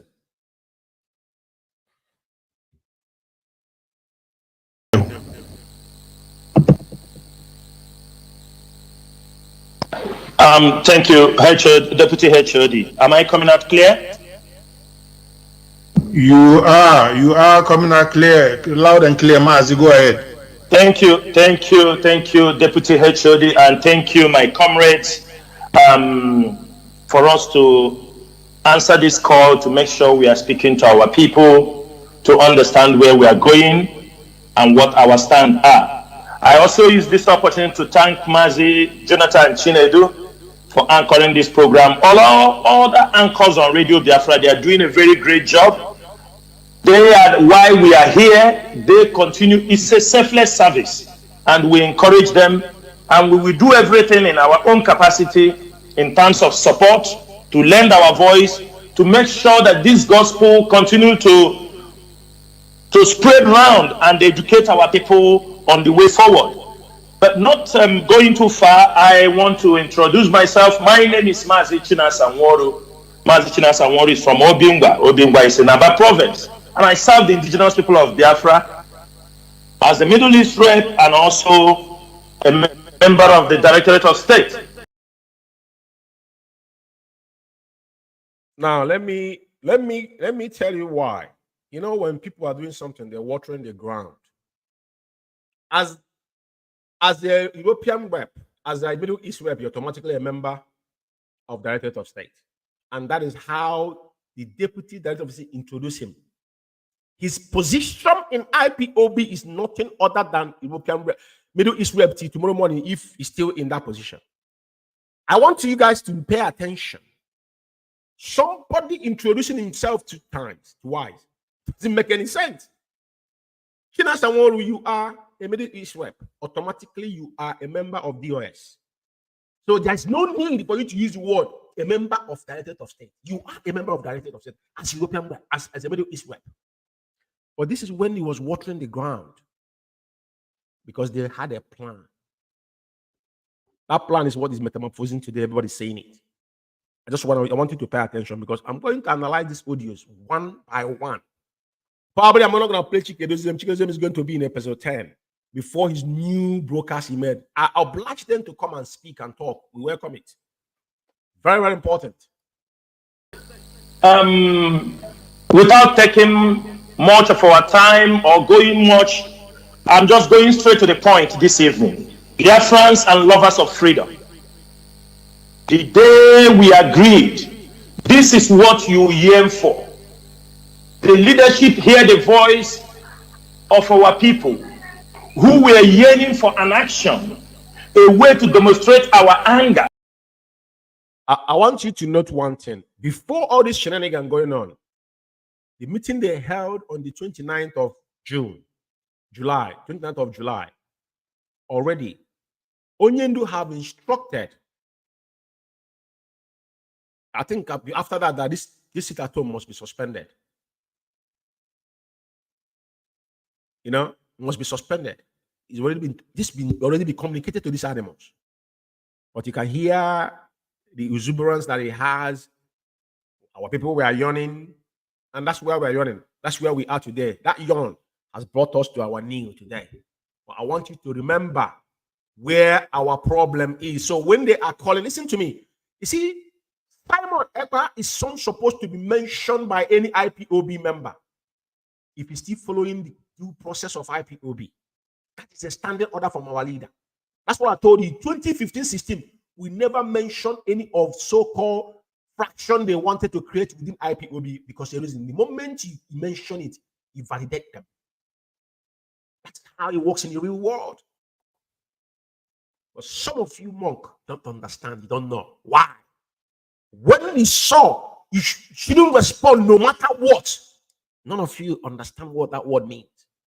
We've gone through this phase before. So we, sometimes they say in job, experience matters a lot. Experience matters a lot. What you can offer in the field is sometimes what qualifies you for a job. Not your qualification. It's what you can offer. Very important.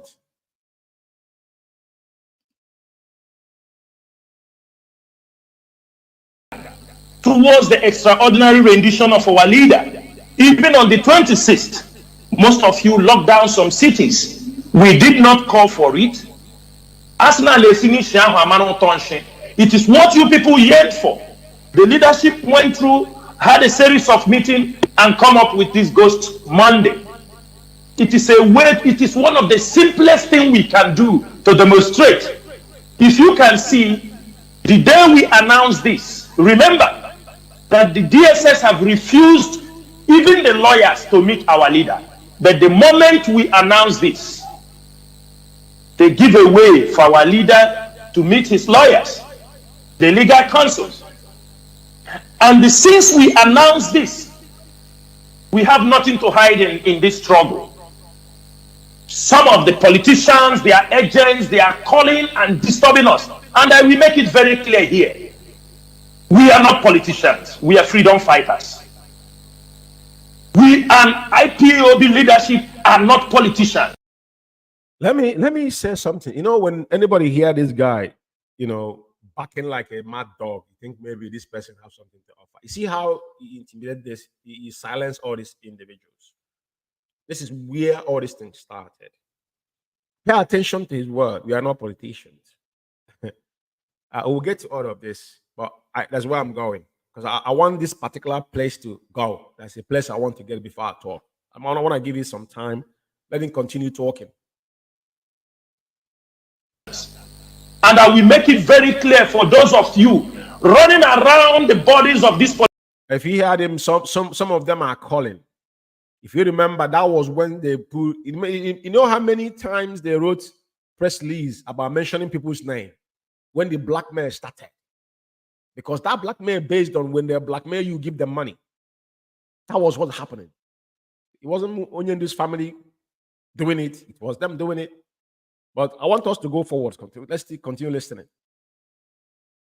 Politician coming with your fake promises and all these things. We are not going to tolerate this. If anybody has something tangible to offer IPOB to take this struggle forward, you come out openly and discuss it with the leadership of IPOB. We are not going to entertain all this bedroom talk. And if you and there's something you must take note here. There is nothing like leadership of IPOB. I repeat, the same way they call it autopilot, that is the same way when they mention the word leadership in IPOB, that is the word it is outside our structure.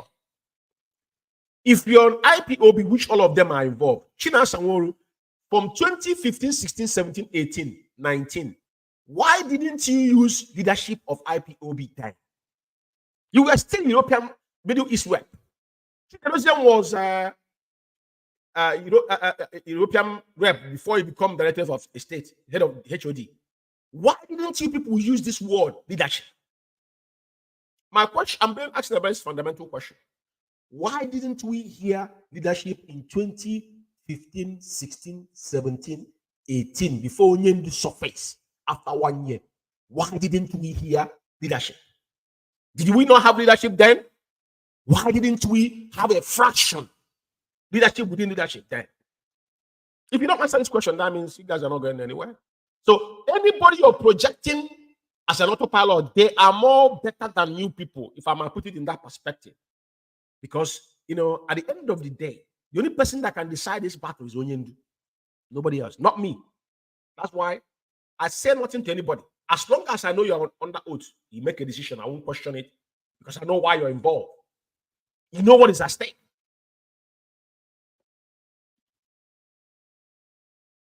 Disturb us too much, we were going to mention your name on air because you have nothing to offer. You people have nothing to offer than to run to the politicians, collect peanuts, and come to disturb our telephones and disturb our messages. It is very shameful that some people take it as a challenge to make sure we call up. We have already said it, that this sit at home will be reviewed. We said it, both in our press release. We said it. Did your leader approve it? Who are the we? Who are the we? You. You made that decision. That is the reason why I'm playing this deep voice tonight. So you people should divert your attention to yourselves. Rather not mention anybody is what happening in Biafra land because you people caused it. Because the order was said, stop the sit at home. Before even, and that sit at home has not, you know, he only caused all what he brought is mayhem in Biafra land, which you is against it tomorrow morning. When he say we, who are this we? You know, it's important. And on the day I made the statement, I said, as time goes on, we are going to review this sit at home. I do not see the reason why people will take it as if it is there. We are talking about Biafra here. We are talking about the life of our people here. People are coming, talking rubbish, telling us, my daughter has NECO. ASU goes on strike for 1 year. When people have an exam, did you tell ASU that your daughter had to graduate in 1 year? People go into university to graduate in 4 years, they come out after 9 years. Doctors are presently on strike. People are dying. You don't call the doctors to return. Our people have no road to go to their homes. You don't call the governors to go and fix it. What you are fast to call is because your daughter have NECO. Here. Because your daughter have NECO exam. For that reason, we have to call off the sit at home. Notwithstanding their friends, the leadership of IPOB will review the sit at home and put up other measures, if they need be, that we make sure we say, what does these people really want? What does Igbo people want? The governors, you don't want us to have sit at home. You don't want us to have protest. You want us to just sit and wait for you to go and negotiate the release of Mazzi KANU. Did you negotiate his release the first time? Did you? Everybody come to promise us. The fact is that China Samori didn't know how Onyendu was released the first time. That's one thing. So what you're not privy to is what you don't question. Very, very important. What you're not privy to, you can't talk about it. You are just ordinary Middle East rep. A fair one for that matter. Before now. Let's get that clear. I will buy you this. I will go to negotiate NNAMDI KANU to come out. You come here to talk. You think you are talking to kids? We should know that this is a freedom fighting movement. Anything that we can do to hurt our enemies as they are doing to us, we must do it. Are you happy that our leader is in their hands? Most of you are out there castigating the leadership of this struggle. That how they sold the leader. Most of you was on air talking rubbish, calling us names, threatening our lives. But I'm not going to go into that because our duty is to make sure IPOB family remains united, remain the same, because the enemy wants us to divert. But the day will come. Though I hope you heard what he said, what enemy wants. But listen to what he's saying. And everything he said here is what they have done. I said it to him before. Anything China Sanwo-Olu said is something he has planned to do or something he has done. Go back. Every single thing that young man has said, I will have. Go back and find out that everything he has opened his mouth says maybe something they are planning to do or something they have already done.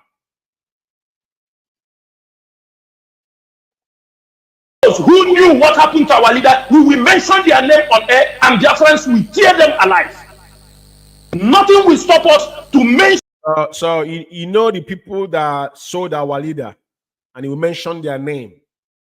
This thing is happening. This was on August 7th. So Onyendu was kidnapped on 19th of July. Is it June? I think it's June. And was brought back, I think, on 27th of June, right? And July, August. This was barely 6 weeks. Onyendu have this issue, and this was what coming out of this guy's mouth. Just look at the margin. Just look at the margin. I want you to see the time margin when this whole thing was coming out of his mouth. Those who have pre-information that our leader was being held and they hide it, they told us that he was okay, he was praying. The day will come, we will mention it on air. Then those people and their friends will go to sort out their issues. What they knew about the extra rendition of our leader. This nonsense has to stop. This struggle is not about family. Jesus Christ was having brothers and sisters, and he found none of them worthy to be any of his disciples. We are not here because you are a brother to our leader, you are a brother to me, you are a sister to my uncle, you are this and you are that. We are not here for that. This struggle, people have died. Now, Media International. that audio, I want you to remember what Chinasa Sanwo-Olu said on that audio, because he mentioned then we didn't know about his sister, but projection. Remember the word. Chidimma, that sister is in Italy. That lady, she said she's a witch with her own mouth, because I did an extensive program to, I think, episode 16 or so. Italians, it wasn't hearsay. This is a word that comes out of their mouth. The so-called BTV office in Italy, they pay 2 years ahead. They say they opened the Asian office. That nobody had of it on BTV in Padova tomorrow morning as we're speaking now. They invaded the Italian account and stole all the money that was in it. So now, what am I driving at here is this: is that Chinasa Sanwo-Olu said that Onyendu brother and those that know that Onyendu was kidnapped and he was in the mountain praying. This is what he said, because you remember, this is where he laid all these things down. Before now, he came out and said KANU Takanu told him that Onyendu was in the mountain praying. And I asked KANU Takanu 101 about that issue. That's what I'm telling them. It is not hearsay. Then Chinasa Sanwo-Olu didn't tell anybody that he was in the phone. They said they didn't know Onyendu traveled to Kenya. That's what they told us, that they didn't know where Onyendu was. But he said he was in the phone that day with Onyendu. Now, I will play the audio. You will talk to your leader every day. You've been communicating because you do errand for our leader. As one of the errand boys, all of us are errand to Onyendu. Now, the same Mazzi NNAMDI you spoke on a daily basis. The first day passed. Second day, 8 days.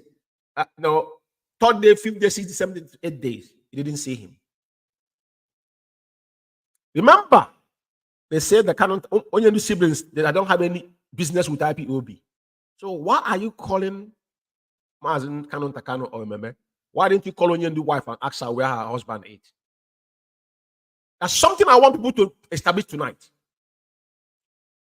Chinasa Sanwo-Olu, you people say that KANU Takanu said that Onyendu was in the mountain praying. But my question to you, why would you call KANU Takanu if it's not a family business? Is KANU Takanu Onyendu's security or his PA? I want to know. So why must you? Onyendu has a wife. So if KANU Takanu is not part of what has been going on in IPOB, why must you people on DOS calling KANU Takanu? People have not asked this question. I just showed you the memo chick, those them goods. This is I want like I said, this program is deep. It's not. It doesn't mean for people that have a fizzle brain. You know what fizzle brain is? Yeah, I barely remember what happened yesterday. Now, this is a memo that put up by Chike Doziem about telling the world that Onyenu's families has got to do with IPOB, but they turn around and say that they called Canon Takano Onyendu immediate younger brother. So my question to you tonight, China Sanworu, why would you call Canon Takano? If it's not a family business, I'm just curious to know. So let's reverse it now.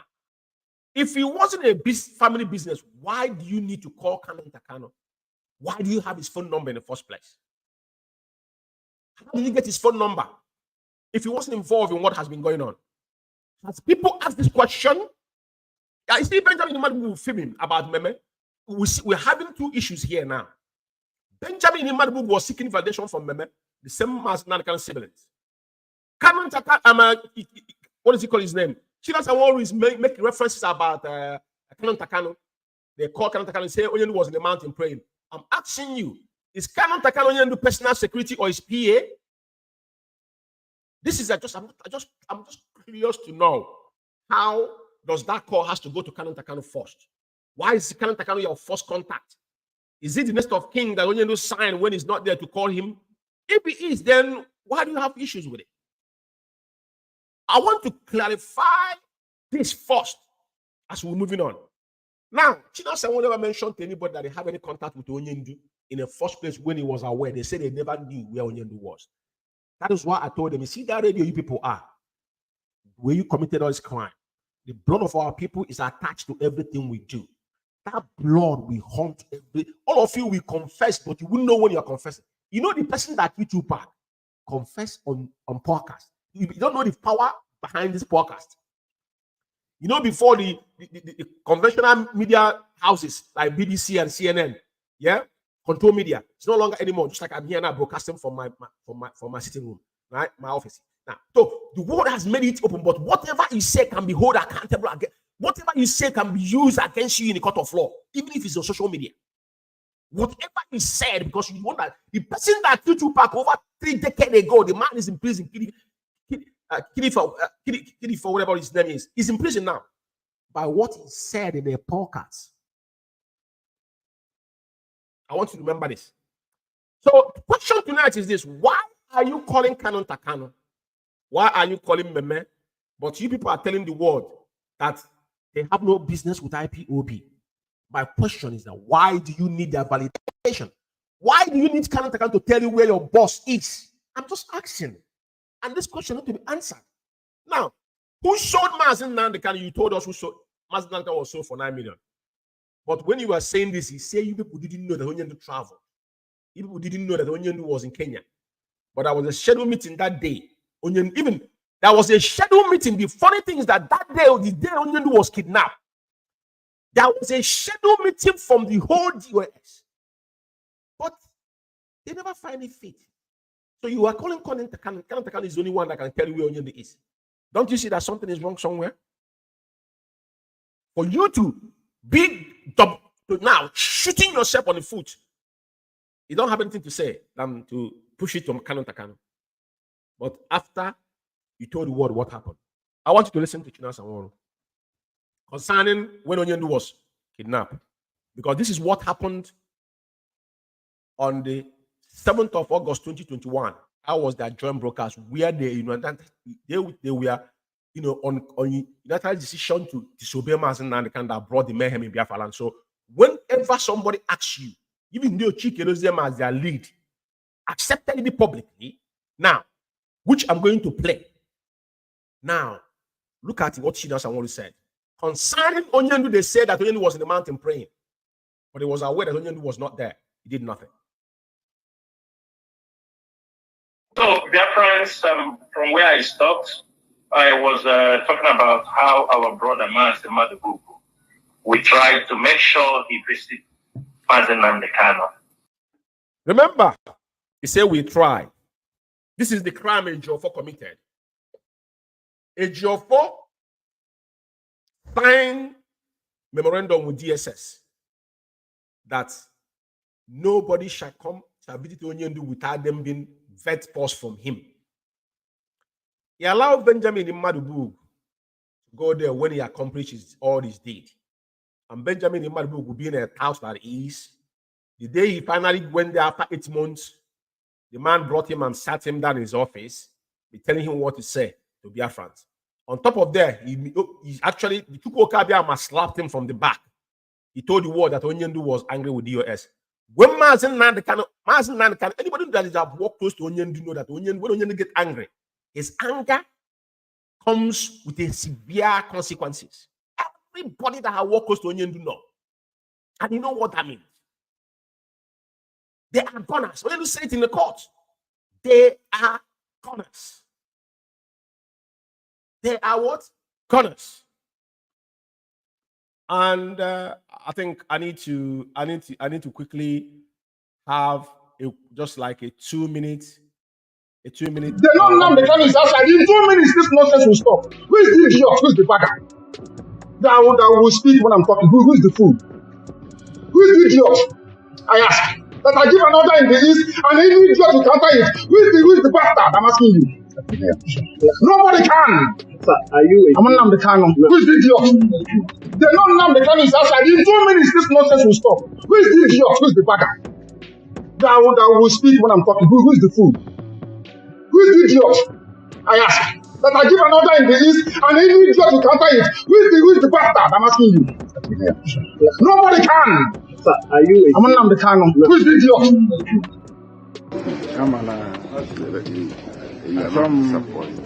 No, not at all. What should I do? It's what we expect to have. But I want our people to be very calm. I want Biafra land to be calm and peaceful.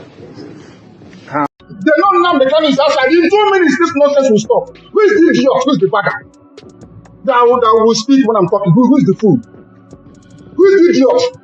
I ask. That I give an order in the east, and any idiot will counter it. Who is the bastard? I'm asking you. Nobody can. Sir, are you? I'm on the KANU. Who is the idiot? They don't know the KANU is outside. In 2 minutes, this nonsense will stop. Who is the idiot? Who is the bagger? That will speak when I'm talking. Who is the fool? Who is the idiot? I ask. That I give an order in the east, and any idiot will counter it. Who is the bastard? I'm asking you. Nobody can. Sir, are you? Very, very important. Nobody can. And China Samora, I hope you listen to this. It's very, very important that we know this is not a child's play. This is reality. And now as I continue, like I said, I'm almost 2 hours plus here. And like I said tonight, what I'm going to do, I don't want to hold this program for long. So I'm going to wrap up based on China Samora. Then who sold Mars and then kind of continue. I want you to hear China Samora's voice. And then from there, we're going to move forward, but I cannot pass more than 2 hours and 15 minutes on this program, which will not allow me to go into PK Doziem and the host of them, which is going to come on episode 0010 of Who Sold Mars and NNAMDI. It's very, very important that we understand that it just doesn't stop here. Who Sold Mars and NNAMDI compasses a lot because that is genesis of the fundamental issue we are facing. So now, you have had China Samora. I want you to hear him. But remember my question tonight. If Mazzi and the KANU siblings are the problem and they have got nothing to contribute in IPOB, why are you seeking validation from them and seeking from information from them? That is my question. Very important. And Mazzi and the KANU on several occasions have asked him to come and see him in the DSS dungeon, which we have tried on many occasions and failed. But, Chukwu Kabiama is great. Last month, when we asked him to come also, he went there. He could not see him. But so God... He didn't say that Ejiofor did not want him to go and see Onyendu. They wouldn't say that. They said they tried. It wasn't DSS. It was Ejiofor. All this whole time they were telling you it wasn't it was Ejiofor. Sign with the I've played it, I'll read it here. I've made it available to public. You can't even the doctors, the same thing happened. They blocked them because That memorandum is between him and the DSS as the lead counsel. That was what happened. And the same thing was playing everybody, including all these zombies around. You know, with Infinite Macy last Thursday, he went there and he was able to meet NNAMDI KANU.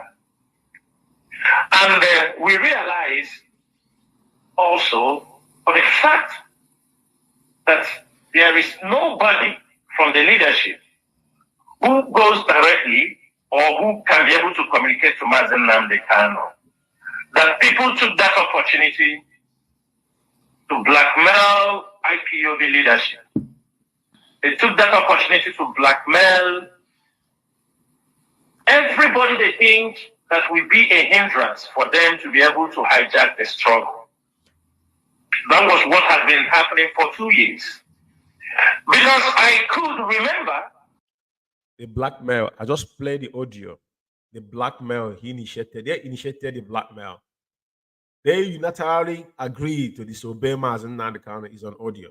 And now what that took place on that Q&A of DOS joint broadcast led by the Deputy Director of State, Nzulumike, the one that took our money and got married, took our money in South Africa on the 7th of August 2021. That is where the whole leadership agenda started. The cabal emerged on the 7th, and Chikedozen came on air on 23rd of August, which I'm going to play subsequently on my next program.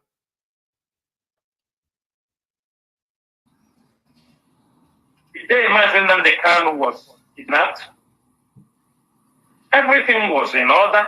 We were communicating, like I said, I continue to say it, I was communicating with.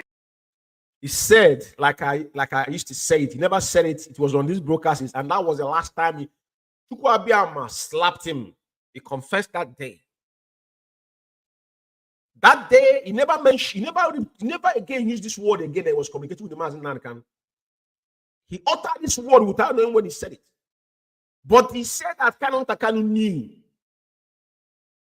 But you were communicating with the NNAMDI KANU the day Onyendu. And the next day, he didn't say that Onyendu, I have not heard from Onyendu. The man you speak to every day, morning, night, evening, afternoon, for 8 straight days. He did nothing. He didn't raise any eyebrow. But instead, he said you're calling KANU that has nothing to do with IPOB. How does that work out? What's the equation here? So KANU and Memena has become a tool for you whenever you want. You go there and pick them up. As what? We need to have a distinction here. Because we want to understand why you're going to KANU if it's irrelevant. You have a memo saying that the KANU Onyendu families has got nothing to do with IPOB. They're not involved. So why, when you're looking for Onyendu, did KANU employ you? Is it the one that make you that HND? So why must you go to KANU? Why? That's not any position in IPOB. So why do you need him? That's the question. Because people never ask this question. So why are you asking KANU about where is Onyendu about? Onyendu has a family, has an immediate family, which is his wife.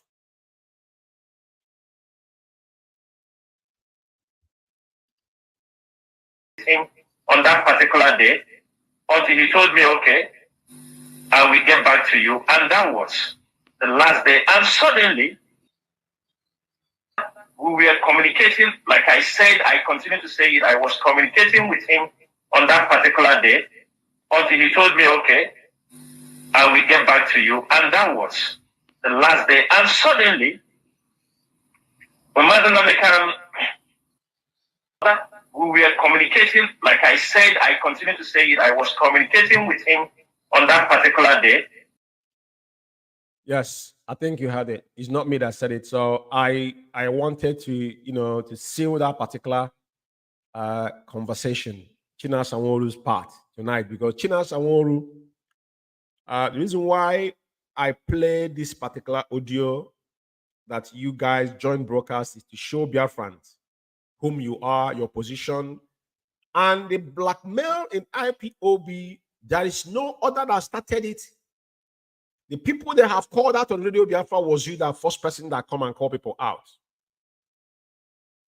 Even when Onyendu passed order through the same age of 4, I think that was one of the messages he wrote one time, that Onyendu directly instructed him to write that none of these individuals, he mentioned KANU, Caroline, but I'm I think another person's name there. They are not involved with those that sold him. But Chike doesn't never pick up his pen and paper to actually certify it with IPOB letterheading, which he's using to bully people around. Tells you all you need to know. Now, Biafrans, the reason why I'm playing this to lay foundation on the last broadcast China Sanwo-Olu came to do in Radio Biafra, the one they call what do they call it? They call it what was that broadcast called again? I said no. That was what they deem it. I think I need to find the capture of that broadcast, which okay, now let me play the voice of Jonathan. I'm not gonna go far on it because I don't want to, I'm not gonna play it for long tonight. But I just wanna show you something. That's something I want you to take note here. Very important. You know, because sometimes people can be deceitful, but it doesn't work for us anymore. And that day something happened. Bring your big and the papers in order to write down the information that you are going to receive today. And also today, there is not going to be any opening lines. Please. Remember that I told China Sanwo-Olu to tell Biafrans who sold Mazzi and NNAMDI. You know, we have to know deal. You know, this broadcast will be analyzed, but not tonight. Before this broadcast will be analyzed, the Genesis, the one he held on the 23rd of August 2021, need to be air again to Biafran and analyzed to Biafran. But before I leave, I need to play a couple of your voices. I want Biafrans to pay attention. Times are different with the time we are in. The kind of detention somebody is equating to that you don't take orders is the time when messages passes from one hand to another before it gets to the leader. Now, we have been in this struggle. We work with Mazzi and KANU. Ask the lawyers. There are message. If they bring it, we told them this message is not what we expect. That means the message might be diluted. We now use our brain and decode the remaining things we have to do. That is why we are living. Times are different with the time we are in. Request the leadership. He has the capable hands. If you ask the legal teams, if you ask anybody who have known him, he have always said in his absence, and that is what the IPOB Code of Conduct said, in his absence that Chike Doziem takes charge. When people say Chike Doziem, you know, there's something that makes me laugh. This guy, yeah, I don't know where this guy is getting his. That's why you know that 90% of whatever China Sanwo-Olu have said, if China Sanwo-Olu can quote IPOB Code of Conduct wrongly, upon all this jump up and down that he's doing, he can quote IPOB Code of Conduct wrongly. That our Code of Conduct says when Onyendu is not there, that Chike Doziem will take charge. Whereas second in command in IPOB has been abolished. There's no such in our Code of Conduct. Tells you all you need to know. Tells you all you need to know about this set of individuals. There's so many things to talk about them, but like I rightly said tonight, disobeying Mazzi and NNAMDI KANU and how the sit at home comes about, the record is there and it's very straight. Like I said, I'm taking my time with this particular exposition because the question I asked them tonight, people must start asking them is this. Why do you want to get validation from KANU, but they have got no business with IPOB? Let's go back to when Onyendu was rendition. Why do you need to get to KANU to know where your leader is? None of you have asked this question. None of you have asked this question. You're calling KANU to tell you where Onyendu is. Why? IPOB is not a family business. Then why do you need KANU to tell you where your leader is? This question is what I want you to take home tonight as we unravel a lot of things. China Sanwo-Olu is what's the right word to use? Because I said in 2015, Clifford Iranian role is what is Brutus of our time. You know Brutus. Kenan Sanwo is the Brutus of our time. Brutus of our time is Kenan Sanwo. I want Biafra to pay attention because every blackmail, just like what I show you, everything they do is about deceit and lie and blackmail. The family right has told you that Ejimakor didn't tell the public, but so they wasn't aware what transpired in court in the 19th of March 2024. Is that what they're telling us? But like I said, they continue to sell themselves and make mockery of themselves. But I will continue with this, like I said, because it's like I said, I'm almost 2 hours 15 minutes, and that's the mark I can go on this program. Next week, we're definitely going to go to episode 0010.